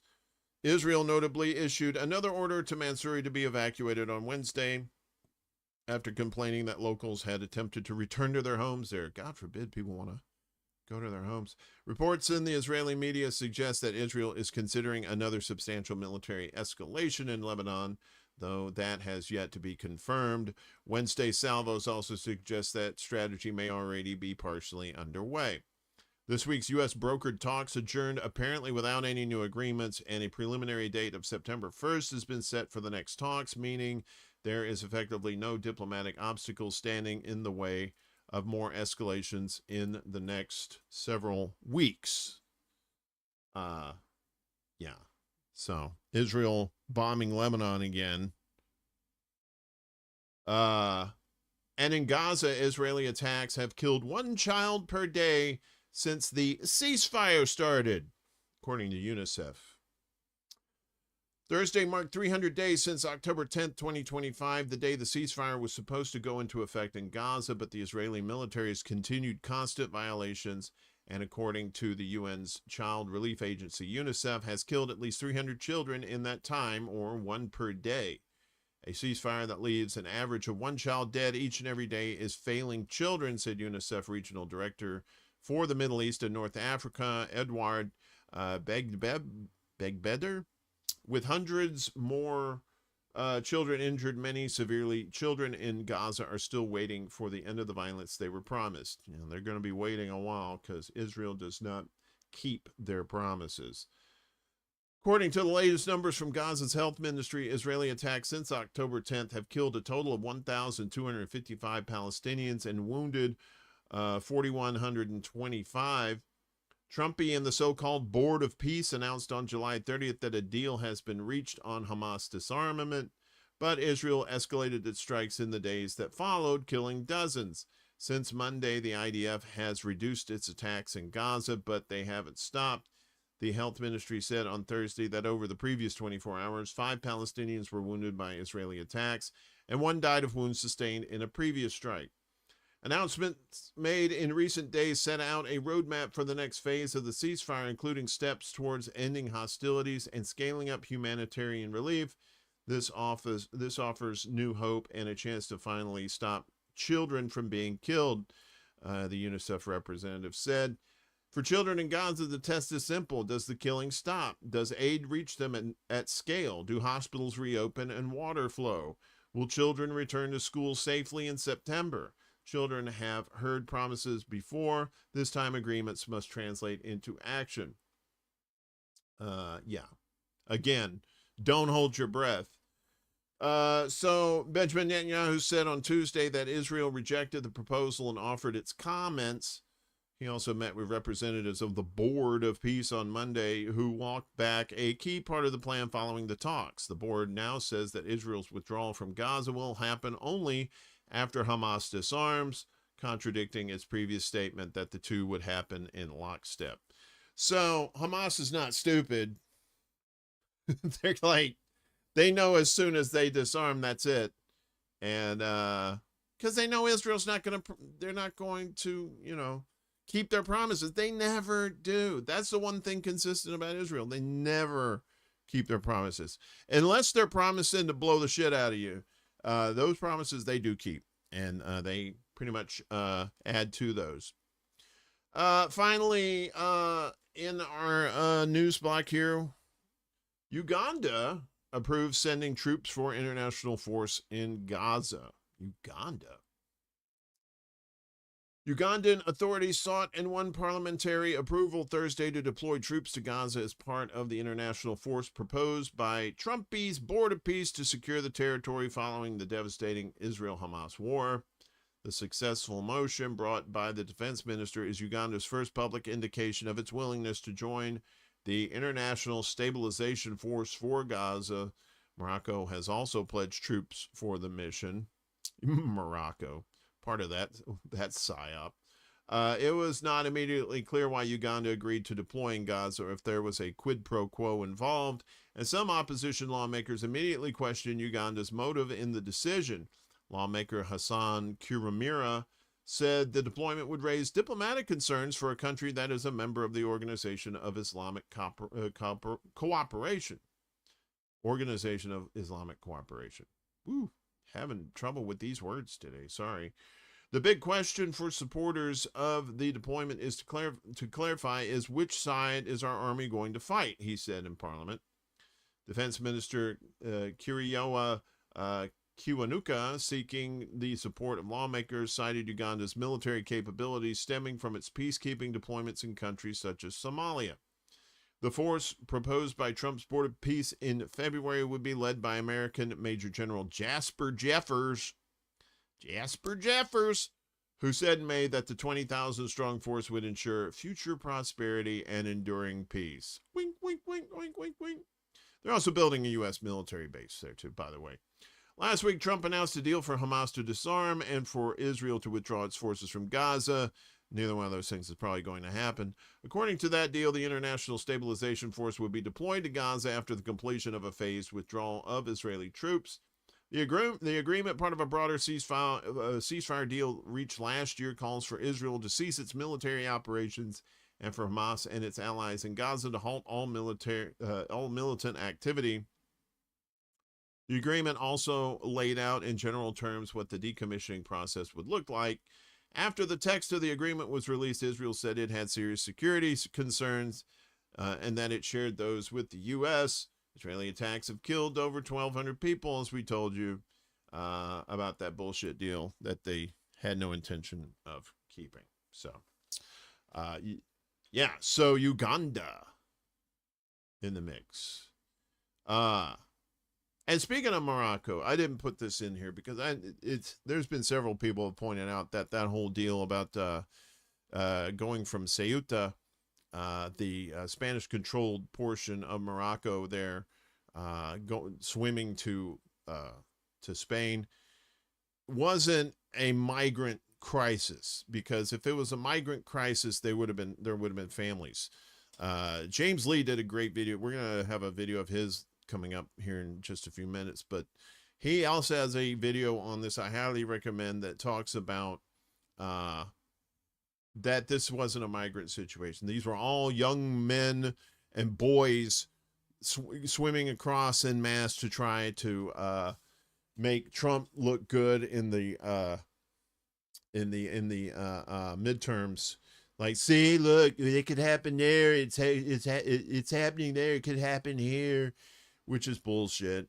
And there's also I know Jamar Jabari has been talking about this on his channel about the Western Sahara region that is under dispute between Morocco and Albania too. I highly recommend that you watch both those videos. Very good information on what's going on over there. The music of Omen, late to the party, but here. What's up? I listened to your music last night. You should check out their channel. They got some really good tunes. I want to use some on the Secret Show. If you let me do that, that would be great. I can't pay you. I can pay you in hugs. I have plenty of those. I have unlimited hugs. Ugandan soldiers will work for pennies to murder anywhere. Didn't those idiots get sent to? Yeah. Timu mercenaries, it seems like, right? The Timu army. Yeah, good stuff. All right. Well, hit me at ExtraBulla@gmail.com. Send me an email so we can have some correspondence. We'll hook that shit up like cable. All right.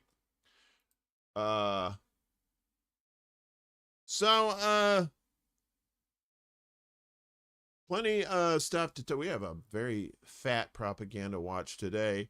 Guess what? Senator Mitch McConnell has been discharged from rehabilitation center, according to, guess who?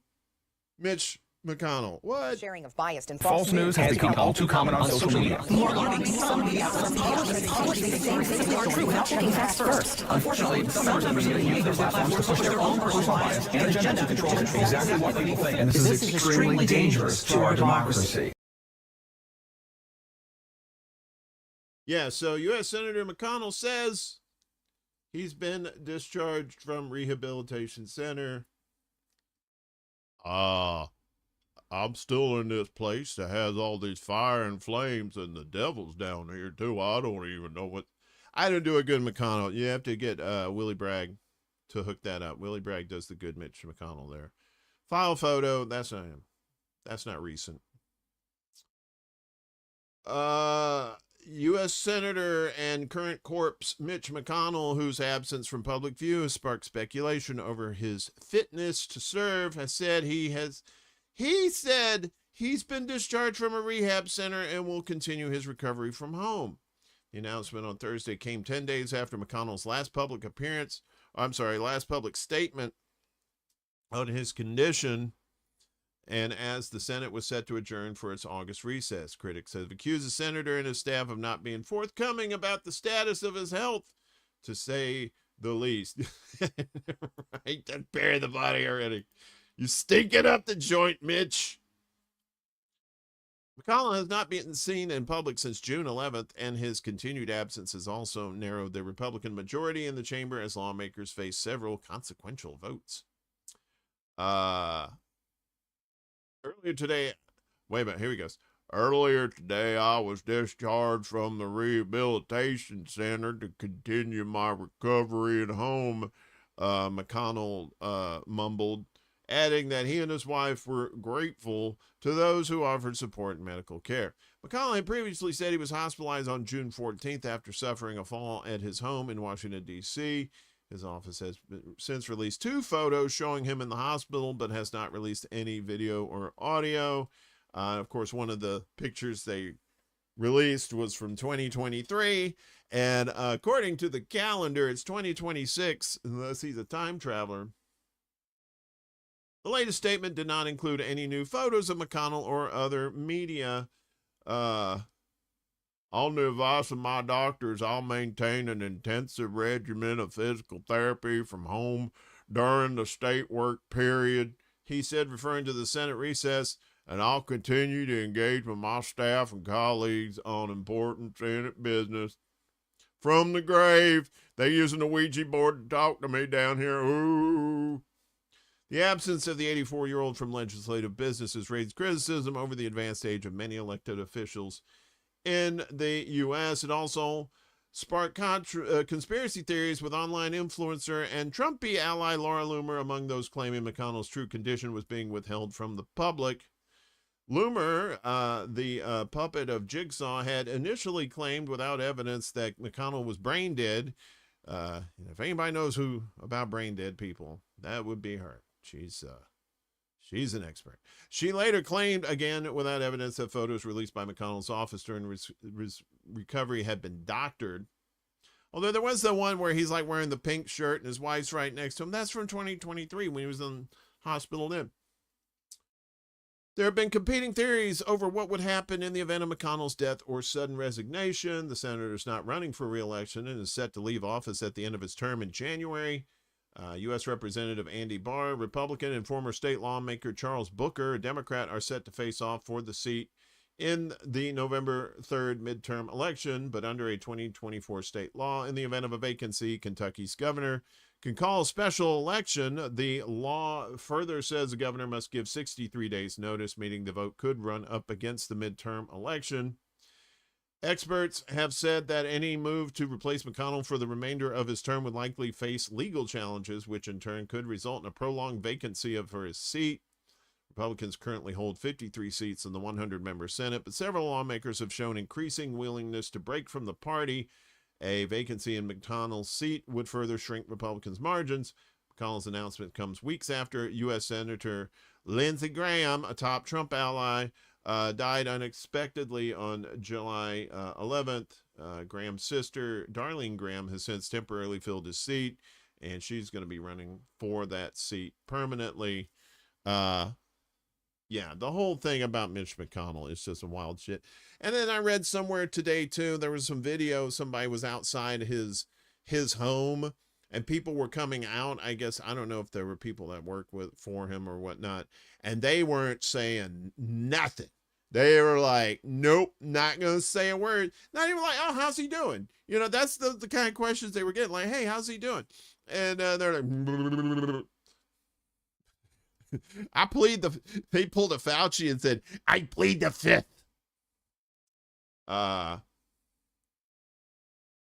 Meanwhile, we'll keep up on Mitch McConnell there. Meanwhile, legal challenge promised after GOP-controlled FCC lifts TV ownership limits, allowing Trump allies to swallow up stations. Ah, yes. Remember the Telecommunications Act of 1996 that pretty much said, yeah, buy as many as you want. We don't give a shit. Well, they didn't say that. They didn't say buy as many as you want, but they could buy an extraordinary amount of stations. So, I know, right? Maybe they told the governor, hey, you should probably shut up if you know what's good for you. We got pictures of you in Cabo with the guys in the buttless chaps. And you're like, no, okay, all right, I'll be quiet. A press freedom group says it plans to take the GOP-controlled Federal Communications Commission to court after it voted along party lines on Thursday to enact a rule that could allow a small number of media conglomerates to consolidate even more control over local news stations. In a 2-1 vote, the FCC eliminated a 22-year-old rule that prohibited a single company from owning stations that reach more than 39% of American households, replacing it with a rule allowing the FCC to make decisions on a case-by-case basis. FCC Chair Brendan Carr said the move was necessary to, quote, restore balance to the broadcast airwaves. What? And allow local broadcasters to remain competitive with national ones. Yeah. The FCC's lone Democrat and dissenting vote, Anna Gomez, argued that the move would not benefit local broadcasters so much as it would benefit the national conglomerates seeking to buy them up. The large station groups positioned to grow even larger under this decision are not local broadcasters. They are national companies that own local stations and increasingly dictate what airs on them. Yes. You know, we have that thing, you know, the way, what is it? This thing, Sharing of biased and False news has become all too common on social media. More alarming, some media outlets publish the same things that are true without checking facts first. Unfortunately, some members of the media use their platforms to push their own personal bias and agenda to control exactly what they need. Yeah, okay, so you get the gist. Trading a squeeze from big tech for a squeeze from big media does nothing to protect the communities this cap was designed to serve. In a statement after the ruling, Reporters Without Borders said the FCC had just abandoned one of the last significant safeguards against excessive concentration of media ownership. The change is a big win for media conglomerates like Nexstar Media Group, which is seeking a merger with rival TV company Tegna to reach about 80% of households nationwide. The merger was approved earlier this year by the FCC, but blocked by a federal judge. Womp womp.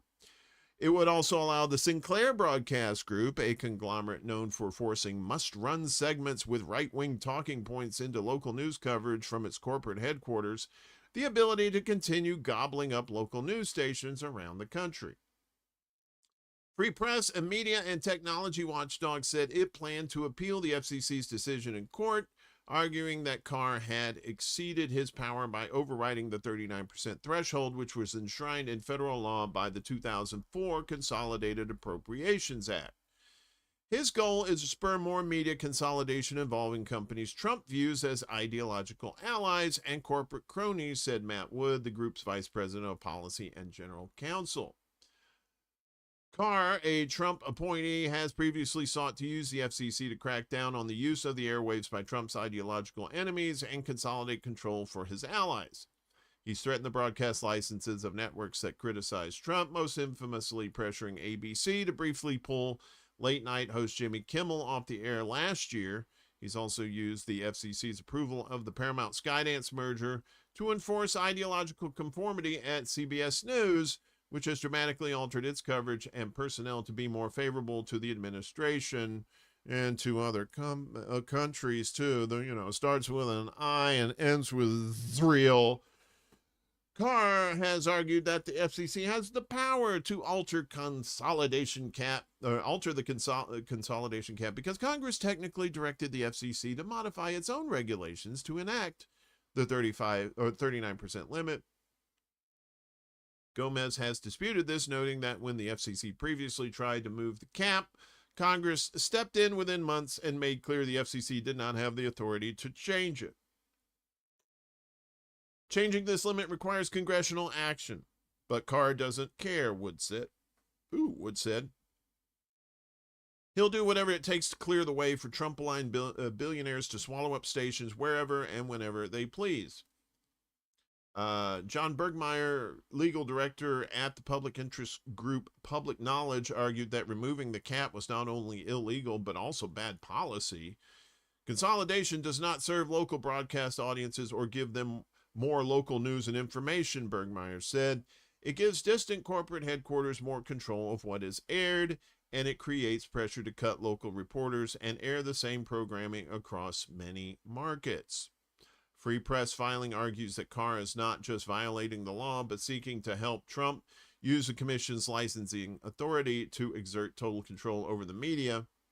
Media consolidation and deal approvals, the filing continues, are now explicitly a way for Trump to further consolidate his dictatorial power, though through explicit loyalty tests and pledges to use the public airways as propaganda tool against the American public. Yes, and we've known for quite some time, at least since 1996, that the Telecommunications Act.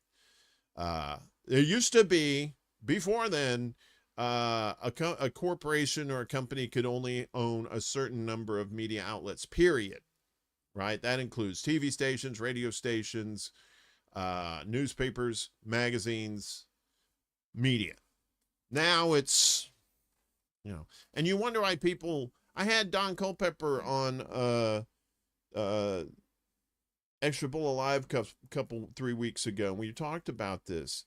And he said, yes, there's good local journalists, but these companies that are taking over these stations are really handcuffing the good journalists that they have there. And a lot of times those people will either move on to other stations that aren't controlled by corporations, which is very, very rare these days, or just go into independent journalism. So we'll see what happens with this. We'll keep an eye on that. And, I'm pretty sure this is going to go to court just like everything else. Bring back the minority tax certificate program. That would help significantly. Definitely. More bullshit. U.S. says rich-poor gap closing despite soaring living costs. Look at this guy. There he is, the Strait of Vermouth himself. U.S. Treasury Secretary Scott Bessent has said the country's long-running economic divide between wealthier and lower-income Americans is narrowing, even as inflation and high living costs continue to weigh on consumers. Bessent was apparently sober when he made the remarks in an interview with CNBC this week, dismissing the idea that the U.S. remains a K-shaped economy, a term describing an economy in which wealthier households continue to prosper while lower income groups fall further behind. We had a show about that a few months back on the Undercurrent, talking about the K-shaped economy. I got sick of hearing about this K-shaped economy, Drunky said. I can say here definitively the K-shaped economy is over. Oop! And then he poked somebody in the eye with his growing nose. The Treasury chief said the country was instead moving toward what he called a C-shaped economy, with lower paid workers beginning to catch up. He said the bottom 25% of workers had recorded a 2% real wage gain comparing the trend with wage growth during Trump's first term. The remarks come ahead of November's midterm elections, with the Federal Reserve's preferred inflation gauge remaining above its long-term 2% target. Soaring energy costs fueled by the U.S.-Israeli war on Iran, together with Trump's global tariffs, have continued to add pressure to consumer prices. A Marquette University Law School poll released this week found inflation and the cost of living remained America's top concern, cited by 35% of respondents. That number should be way higher. Trumpy has repeatedly pointed to record gains on Wall Street as evidence that the U.S. economy is strengthening. And once again, folks, Wall Street is a casino. Wall Street has nothing to do with the actual economy. It has everything to do with the economy of rich people and investors, but for people who don't invest, like Joe Blows like me, not so much. He said the stock market had reached dozens of record highs since he returned to office, and that the typical American 401k retirement account had gained more than $30,000. Ooh, $30,000. Economists argue, however, that rising stock prices do not necessarily reflect the financial position of most Americans, because stock ownership is concentrated among wealthier households. Yes, there are people who aren't wealthy that trade stocks, but for the most part, it's the richies. Moody's Analytics estimated that households earning more than $200,000 accounted for nearly 60% of consumer spending in the first quarter of 2026, with their spending continuing to outpace inflation. Inflation-adjusted spending by the remaining 80% of earners, however, was broadly unchanged. Recent wage data also offered a more mixed picture. The Federal Reserve Bank of Atlanta's wage growth tracker shows wage growth has remained positive this year, but does not indicate that earnings for the lowest paid workers have overtaken those at the top of the income scale. Besson also pointed to tax measures, including in Trump's One Big Beautiful Bill, including tax breaks for the rich on some tips and overtime earnings, deductions for certain auto loan interest, and lower taxes for some retirees, arguing they would increasingly benefit American households over time. However, the Tax Policy Center estimates that nearly 60% of the law's tax benefits will go to households earning above or about $217,000 or more annually, indicating that the largest share of the relief will accrue to higher income Americans. So, nutshelling that for you, Scott Bessent is drunk again. Go home, Scott, you're drunk. You're pushing some bullshit just to keep the Republicans in power this November. Which is probably not going to happen. Things are looking more and more like the Democrats are going to take over, which is not a cheering point at all, because every time the Democrats are in power, they just basically, it's the ratchet effect. They don't fix anything. They keep things status quo until the next psycho comes along and ramps it up. What's up, Wesley? Hey, with $30,000, you can almost pay for half of the car you're going to be living in. Hey, well said, sir. Good to see you. Meanwhile, the U.S. to vet social media of foreign journalists applying for visas, report says. U.S. State Department will vet the social media accounts of foreign journalists applying for visas to work in the U.S., according to a media report on Thursday. The report in the conservative news outlet The Daily Signal cited an internal memo that said an initiative by Trumpy's administration that requires applicants from many visa types to make their social media accounts public for screening was being expanded to include foreign media representatives. Applicants for another type of visa for workers from Canada and Mexico will now be included in the screening, it said. The White House and the State Department's official accounts on the tweeters shared a link to the article, but the State Department declined to confirm the specifics of the report, citing a policy of not commenting on purported internal documents. A State Department spokesperson said that what the department calls online presence vetting is used to ensure that applicants are eligible for a visa under U.S. law. The Department of State is screening and vetting to the maximum extent possible every foreign national seeking admission to the United States to ensure they will respect U.S. law and propaganda, including the terms of their admission, and do not pose a threat to the U.S. security, public safety, or national interest, the spokesperson said. Officers use a variety of methods to make informed decisions that protect national security. Take a drink. Prevent fraud and ensure a thorough review of applicants, the spokesperson added. It was unclear when the reported new policy would take effect. Department of Homeland Security tightened rules last month around how long foreign journalists working in the United States, as well as other visa holders, including foreign students, could remain in the country.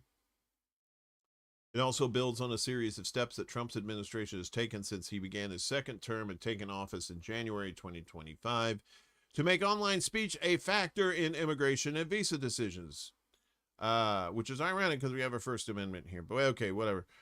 These steps have raised concerns among civil liberties advocates about freedom of speech. Hippies. U.S. Citizenship and Immigration Services has said it will screen the social media posts of immigrants and visa applicants, including for what it deems anti-Semitic content. There we go. That's another drinking game right there. And anti-Americanism. The administration has canceled the visas of foreign students in the U.S. who engaged in pro-Palestinian activism, in some cases attempting to deport those students. The State Department said in October last year that it revoked the visas of 6 foreign nationals over comments about the assassination of conservative activist Charlie Kirk, and said it would continue identifying visa holders it believed had celebrated the killing. Yes, your dystopian nightmare has come true. And there's going to be more of that stuff. Little European and Russian flavor here for you. Russia accuses France of silencing dissent over journalistic expulsion.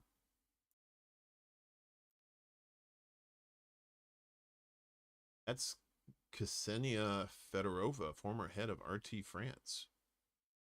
She looks concerned. Russian foreign ministry officials on Thursday condemned what they called the political persecution of journalists based on false accusations, saying the measures taken against Fedorova contradicted France's stated commitment to free speech. Wait a minute, is there more to this? Oh, okay. Russia accused France of suppressing freedom of expression after French authorities ordered the expulsion of pro-Kremlin Russian journalists Yoninah Fedorova and froze her assets. I was out in the snow one time in Chicago. It was 4 below. I almost froze my assets off.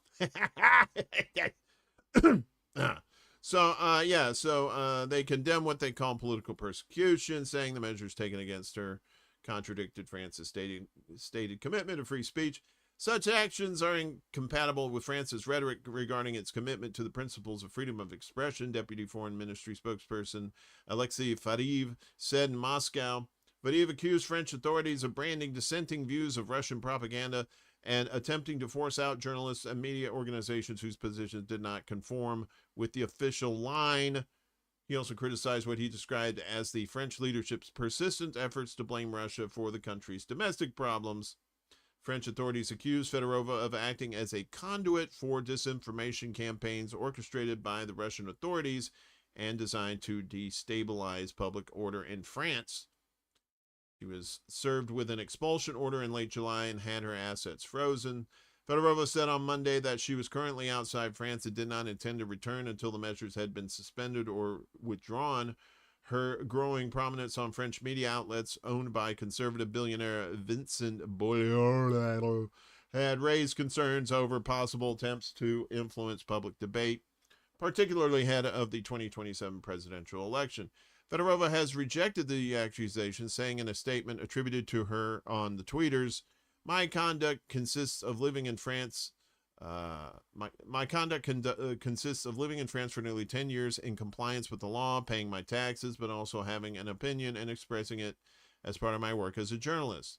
The original post no longer appears to be visible on her Twitter profile.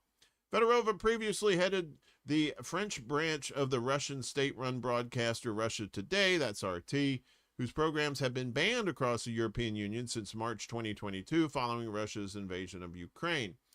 Her current employers, Canal Plus and Lagardère, have defended her, describing the French government's actions as a particularly serious violation of freedom of expression. The case comes amid growing concern in France over foreign interference and disinformation campaigns ahead of next year's presidential election.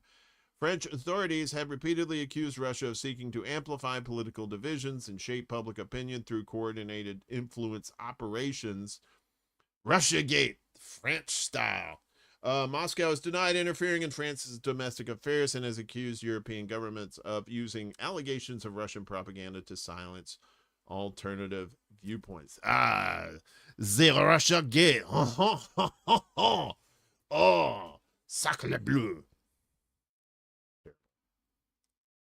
I always do a French accent. It always turns into Pepe Le Pew. You know, he's going after cats. Just because you got a stripe painted down your back doesn't make you a skunk, okay? That's a lesson for all of us. We should have a the more you know thing for that.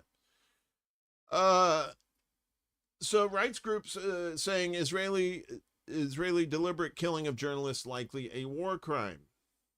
This is from antiwar.com. Jason Ditz on the story here.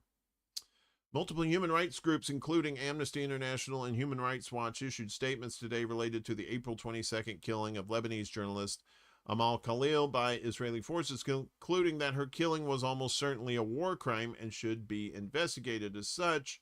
Amal Khalil, a journalist for the newspaper Al Akhbar, and photojournalist Zainab Faraj were targeted in the village of Al-Tiri on April 22nd when they were attempting to cover an Israeli airstrike earlier in the day. They were attacked by an Israeli drone, wounded and chased by that drone into a building, and the drones then preventing ambulances from reaching them. By the time rescuers were able to access the building, Khalil was dead and Faraj was in critical condition.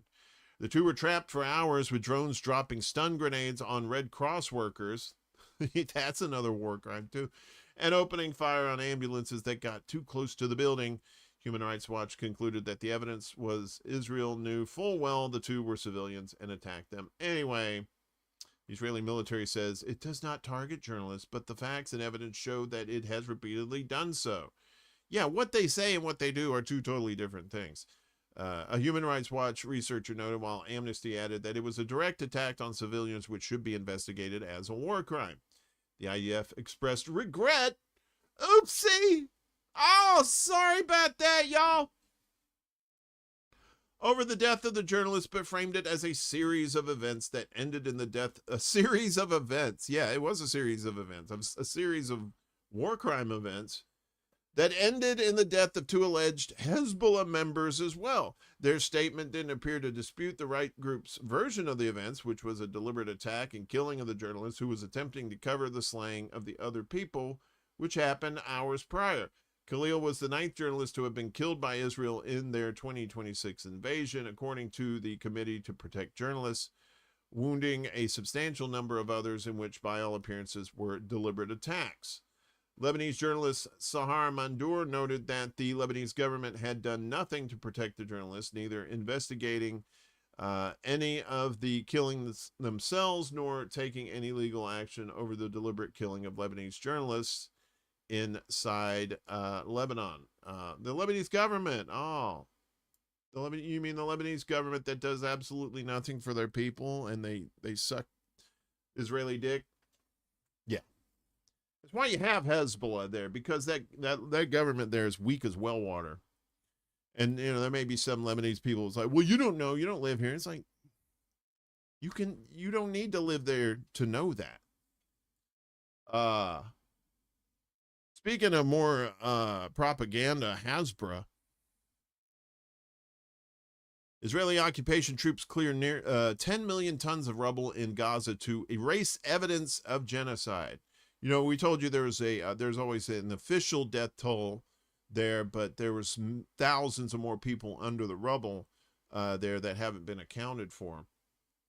So the Israeli military is conducting an organized operation to clear the rubble from neighborhoods it destroyed in the Gaza Strip, erasing crucial evidence of genocide and the remains of victims still unaccounted for under the rubble, the Euromed Human Rights Monitor reported on August 3rd. According to the Palestinian rights group, the Israeli military and civilian contractors have crushed and remove 10 million tons of rubble from their original sites within the areas of Gaza under Israeli occupation and control. Tel Aviv is using some 400 pieces of heavy machinery to excavate, demolish, crush, and transport rubble created by Israel's bombing and demolition of Palestinian homes, apartment blocks, hospitals, schools, and mosques across the Strip. Nearly 100 Israeli trucks are leaving Gaza today, carrying rubble to undisclosed sites within Israel and further south of the occupied West Bank. Doing so is destroying crucial evidence of genocide and the remains of victims still unaccounted for under the rubble, Euromed wrote. Israel's genocide in Gaza has killed at least 73,000 Palestinians on record, the majority women and children. An estimated 8,500 Palestinians remain missing and are feared buried under the rubble of their destroyed homes. The debris scattered throughout the Gaza Strip includes possible locations of unlawful killings and bombings that targeted entire families, as well as sites believed to contain mass graves or bodies buried within destroyed homes, hospitals, shelters, and civilian facilities, Euromed stated. The swift, systematic, and unmonitored removal of rubble prevents Palestinian families from learning the fate of their missing relatives and from recovering and burying their remains with dignity. The debris in Gaza also includes essential building materials like steel, stone, and concrete that can be recycled and reused by Palestinians to one day rebuild their homes. It may also contain property documents, official records, and personal belongings that are part of individuals' and families' rights and memories. Removing this debris erases land boundaries, house foundations, street networks, and neighborhood features, making it more difficult for Palestinians to return and rebuild their homes and neighborhoods. The deliberate removal of evidence also hampers ongoing investigations by the ICC of Israeli crimes in Palestine. Article 71C of the Rome Statute considers destroying, tampering with, or interfering with the collection of evidence as criminal acts. Transforming forcibly depopulated Palestinian towns and neighborhoods into leveled open spaces under Israeli control is a concrete act that deepens the displacement and ethnic cleansing, Euromed wrote. The removal of rubble is in preparation for Israel to build settlements in Gaza for Israeli Jews.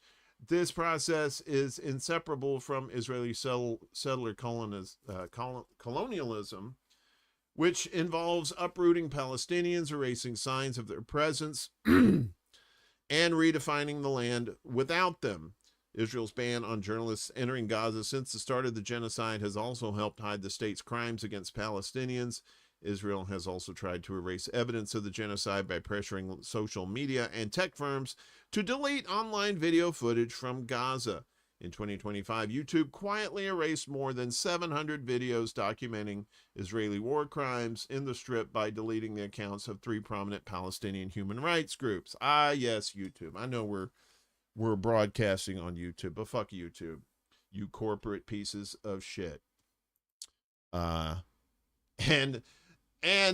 aiders of covering up genocide. Good job, YouTube. You know, it used to be for people. And then Google bought it, and, well, you know the thing. Finally, in our, what are we calling this? Oh, yeah, propaganda watch. My brain is cheese today. So James Lee got dinged with a fact check from Meta, and it's not as cut and dried as you would imagine. Let's take a listen. Oh my God, this video is not AI. I've been trying to warn people about this for months now, that this was going to happen, where they will lie directly to your face and tell you that something that did happen didn't actually happen and is not real, and that it is quote unquote AI. Yesterday, I posted this clip of Marco Rubio, the Secretary of State, declaring that if you criticize Israel, the United States will revoke your visa. Under President Trump, the United States will stand with the Jewish people. We have implemented a vigorous new visa policy that will prevent foreign nationals from coming to the United States to foment hatred against our Jewish community. We are holding international organizations and nations accountable for rhetoric against Israel that resurfaces in the manifesto of monsters. First off, before I get to the AI stuff, I just want to point out how sneaky he was in terms of going from the Jewish community to the Jewish people, and all of a sudden, boom, Israel, like it's the same thing. It's not. Second, I didn't hear anything about what happens if you criticize the United States, so a little bit weird that you can't come to this country if you criticize another one. Very interesting, right? Now, I posted this video, this exact same video, onto Instagram and woke up this morning to a community note claiming that this video of Marco Rubio is AI and that he did not say this. I mean, I've been doing social media for a little while now, but this was truly shocking because of the blatantness of the lie. This is something that's easily verifiable. This is the transcript from the official State Department website. Secretary of State Marco Rubio at the Israeli Ministerial Conference on Combating Anti-Semitism. He says, quote, "We must stand in solidarity with Israel. Under President Trump, the United States will stand with the Jewish people. We have implemented a vigorous new visa policy that will prevent foreign nationals from coming to the United States to foment hatred against our Jewish community. We are holding international organizations and nations accountable for rhetoric against Israel." This is verbatim what he said in the clip. It's all right there, 100% not AI. So I started to do a little digging to try to figure out what the heck is going on here. I'm sure you guys are already keenly aware that Israel influences the American media, but I'm not sure if you guys are familiar. This is a new paper from the Quincy Institute that exposes their $1 billion, literally $1 billion operation to influence public perception of Israel in America. We're talking about things like paying influencers directly, mass texting operations, and also this new approach, which we covered last week, hiring firms like ClockTowerX to build networks of websites designed to shape how artificial intelligence chatbots characterize Israel. So the question is, could they also be theoretically manipulating community notes? Remember this lady, the Israeli AI policy expert, talking about how they can use AI to quote unquote correct the digital world. Let's take a listen again. Which means that instead of trying to control the whole world and trying to somehow manage what's happening in this big blob of Wikipedia and social media, we can go directly to the companies with clear technical and advocacy solutions. So for the first time, there's a path to correcting the digital world. They really don't beat the stereotypes, do they? Anyway, the way Community Notes works is that it allows everyday users, quote unquote, your average Instagram user, to go in and say, add helpful context, facts, or corrections to posts. And they say this is not managed by the corporate staff, but is actually approved by a community of contributors using a consensus algorithm. Now that sounds like something that you can bot, does it not? In fact, Netanyahu and his allies have been caught using armies of bots to influence social media discourse, as reported in the Times of Israel. Now, you can't call that an anti-Semitic source, can you? And a couple years ago, an Israeli firm was actually caught by Meta setting up hundreds of fake accounts to spread Israeli propaganda. So you can imagine, one account writes the community note claiming that the very real video that I posted of Marco Rubio is AI, and then a bunch of bots swarm in and create this consensus to say, yep, thank you so much, super helpful. And now what shows up when you view this video is this fact check, a straight up lie to sow doubt about what is real and what is not real. No pun intended. Because guess what? Right now, people are very angry about this. If you go look, most of the comments in the video are Americans who are very upset about this. I'm on move, occupied, girl please. Some are even invoking the Declaration of Independence, and they're not wrong to say this. The U.S. at this point is not a sovereign nation. Straight up, most Americans are just not going to be happy or comfortable with this notion that their country has been hijacked by a foreign power.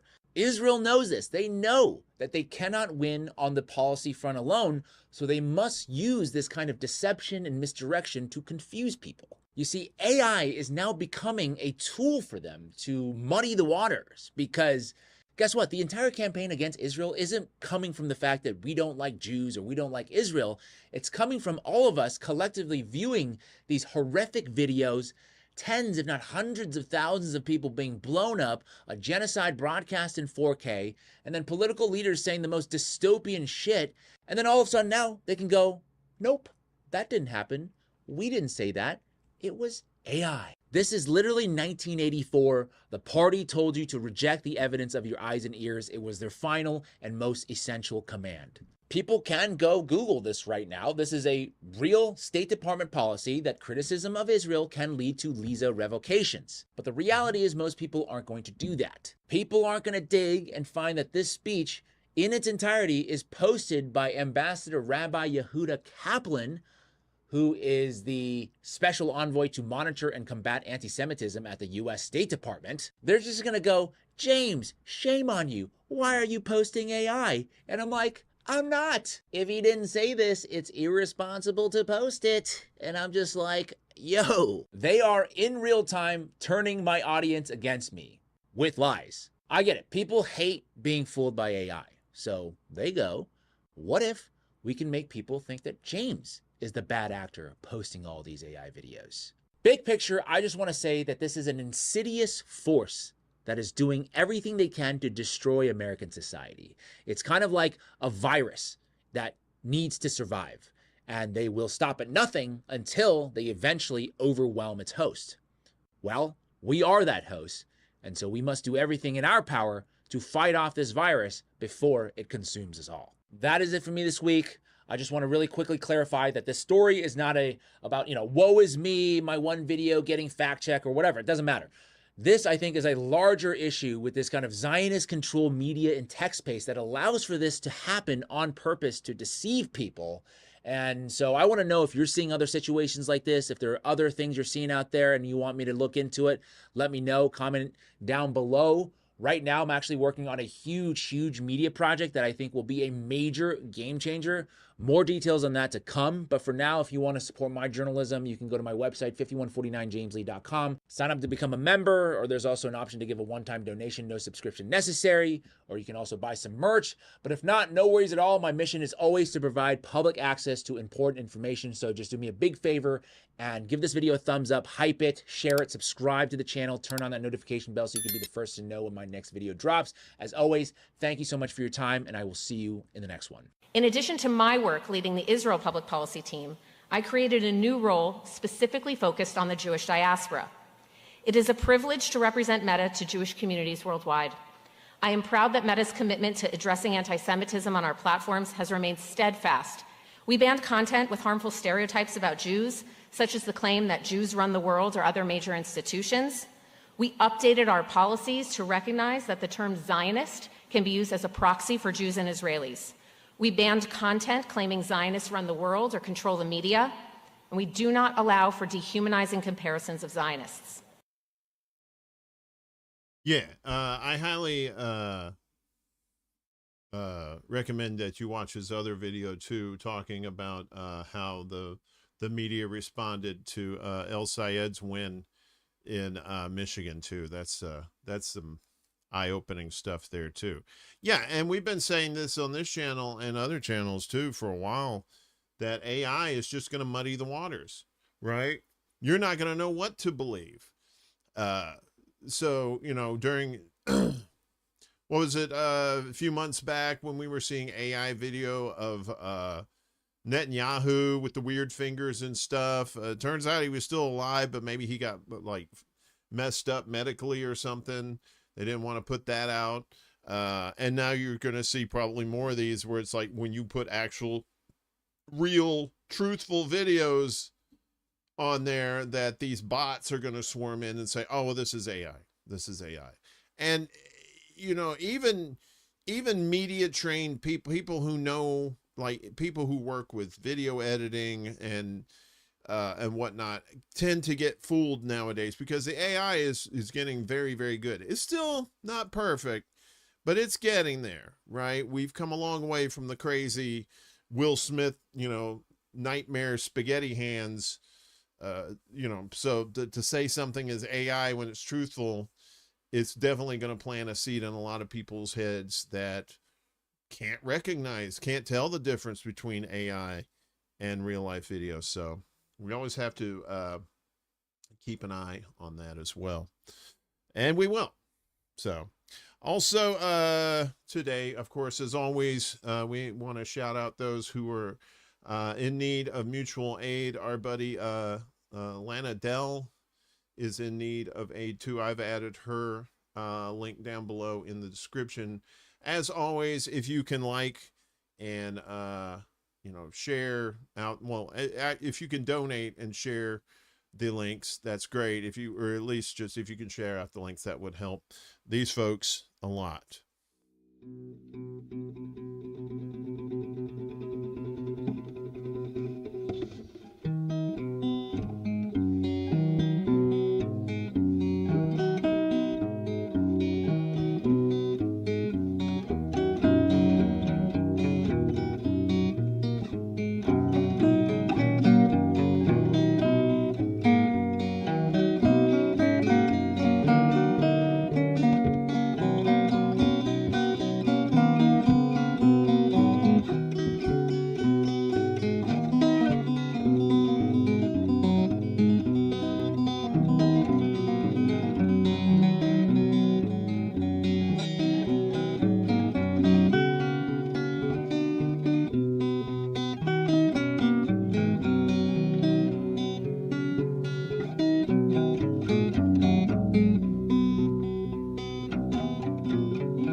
As always, if you know somebody that's in need of mutual aid, if they have a fundraiser going, or if you just have some information to where people can send donations, send the information to me here at extrabulla@gmail.com.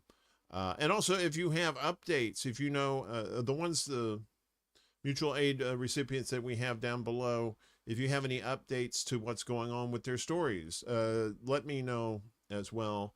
And we can pass that information along to everybody so that they'll know. That's one of the reasons why I do this kind of thing, is I try to inform people of what's going on in the world. That a lot of outlets, you have a lot of people yelling back and forth, or maybe you're not in the mood for like a deep dive on one particular subject. You just want like just the information, just the facts thrown at you. I'm willing to do that as much as possible, and also try to help people in the space and beyond the space too that need help. So and I appreciate the support that this show gets. So thank you very much. You can donate. Like I said, the links are down below. If you want to donate, that's great. If you want to donate to this show, that works too. Those links are down below. I appreciate it as always. We do Patreon. We do all kinds of stuff. All those links are down there. I'm not going to belabor that too much, but the help is always appreciated. So, thank you, Spirit of the Age. Appreciate you too. Yes, Yoninah is a great person. We love some Yoninah around here too. I hope y'all are doing well. So let's get to the funsies. We don't like to leave you on a down note. So Spider-Man screening evacuated due to strong flatulence odor. People wondering if Trump was in the audience. The thing. So they don't really have the video of people coming out, but we'll tell you about this. So a screening of Spider-Man Brand New Day in a movie theater in Colombia was evacuated when the room filled with a foul, flatulent odor. Video recorded at the Cine Colombia cinema inside the Plaza Boca Grande shopping mall in Cartagena shows movie theater customers, including one dressed as Spider-Man, filling the lobby after evacuating the theater. I guess more than his spider senses were tingling. I bet his nasal senses were like, woo. The cause of the odor, which witnesses compared to a fart, has not been confirmed, but theories include a patron with a medical issue passing a large amount of gas, or the detonation of a stink bomb a prank device that gives off a strong odor reminiscent of flatulence. City of Columbia and local authorities have yet to officially comment on the incident. You know, you hate to go to a movie theater and pay all that money to see a movie and then, you know, get farted out. That just really stinks. You know what I'm saying? Tough crowd. Come see us tomorrow night for The Secret Show, Saturday, 11 p.m. Eastern, 8 p.m. Pacific time, YouTube, Rumble, Facebook. It's always a good time. I've been working on some extra goodies for the show tomorrow night. Satan is scheduled to make an appearance on the show. If you're a big fan of the guy that's taking care of Mitch and Lindsay down below. It was Batman being jelly. Oh, that's fine. We get you on here on Rumble too. You're good. You're good. CBC voter. Yeah, so that's gonna be tomorrow night. Come out and hang out with us. It's a little 2-hour break from reality, you know. It's like, well, why don't you make it a show? Somebody asked me this. Why don't you just make it a show with more news and stuff like that? It's like, we're all trying to fight for a better world for everybody, right? So that we can enjoy things. We don't want to just keep fighting and fighting and fighting and fighting and fighting, you know, for infinity. You want at some point this fighting to stop, and you're going to actually create something where you can enjoy yourself, right? You can enjoy your neighbors. You can enjoy the company of, you know, people around you. You don't have to worry about so much crap, right? That's why we fight, to inform people, to try to make this a better world so that we can have an actual better world. I know that sounds very far-fetched these days, but that's kind of the goal, right? So this little show, I just do it for 2 hours a week, and to get the community together, laugh at some videos. You know, we have some science stuff in there too. It's not just silly stuff. We have science, and, you know, you may actually learn something, and, you know, that's what it's all about. It's a secret show. Yes, exactly. If you don't decompress, you're just going to go crazy. And we don't want you to do that. We don't want you to go crazy. We want you to stay sane, stay vigilant, but also stay sane at the same time. So yeah, that's tomorrow night. And then after that, I'll be back again on Wednesday with the lovely and talented Miss Laine P for the Undercurrent at 11 a.m. Eastern. No, I'm sorry. Noon Eastern, 9 a.m. Pacific time on YouTube, Rumble, and Facebook. If you're not subscribed, please do so. It's a good show. We've been trying to get more guests on, and you know, and it's great news you can use. I think so, and hopefully that helps people. TBA on ExtraBulla Live Wednesday night. I don't have anybody lined up yet. I may have one lined up in the next few days. I'll let you know. And then, of course, we'll be back here next Friday for this show at noon Eastern, 9 a.m. Pacific time. YouTube, Rumble, Facebook. Watch out for the Substack. That'll be coming out probably in about 40 minutes. And it will have all the show notes. It'll have all the links to all the stories that we covered here in the show. It also has our donation links in there for our mutual aid in there as well. Yeah, so, and we put that in there so that you can, you know, check out the information for yourself. Check out those articles. Check out the authors of those articles. Check out the outlets that's putting that information out. It's okay to do your own research when it comes to this kind of stuff. If, you know, it's kind of a trust but verify, but I try to put out as much information from you from those sources, but I also want you to be able to have access to those sources yourself and not just take my word for it. All right. Be skeptical of everybody that's providing you information in this space, including me. I don't take offense to it. I want you to do that. You know, there's a difference between skeptical and paranoid. Okay, we don't have to be paranoid, but sometimes we hear information we don't want to hear, and it's like, okay, well, let me check it out. But anyway, I'm done rambling. Guys, come see us tomorrow night for the secret show. Have a great weekend, and we'll see you next week. And as always, peace out. This is SETI Alpha 5. Woo!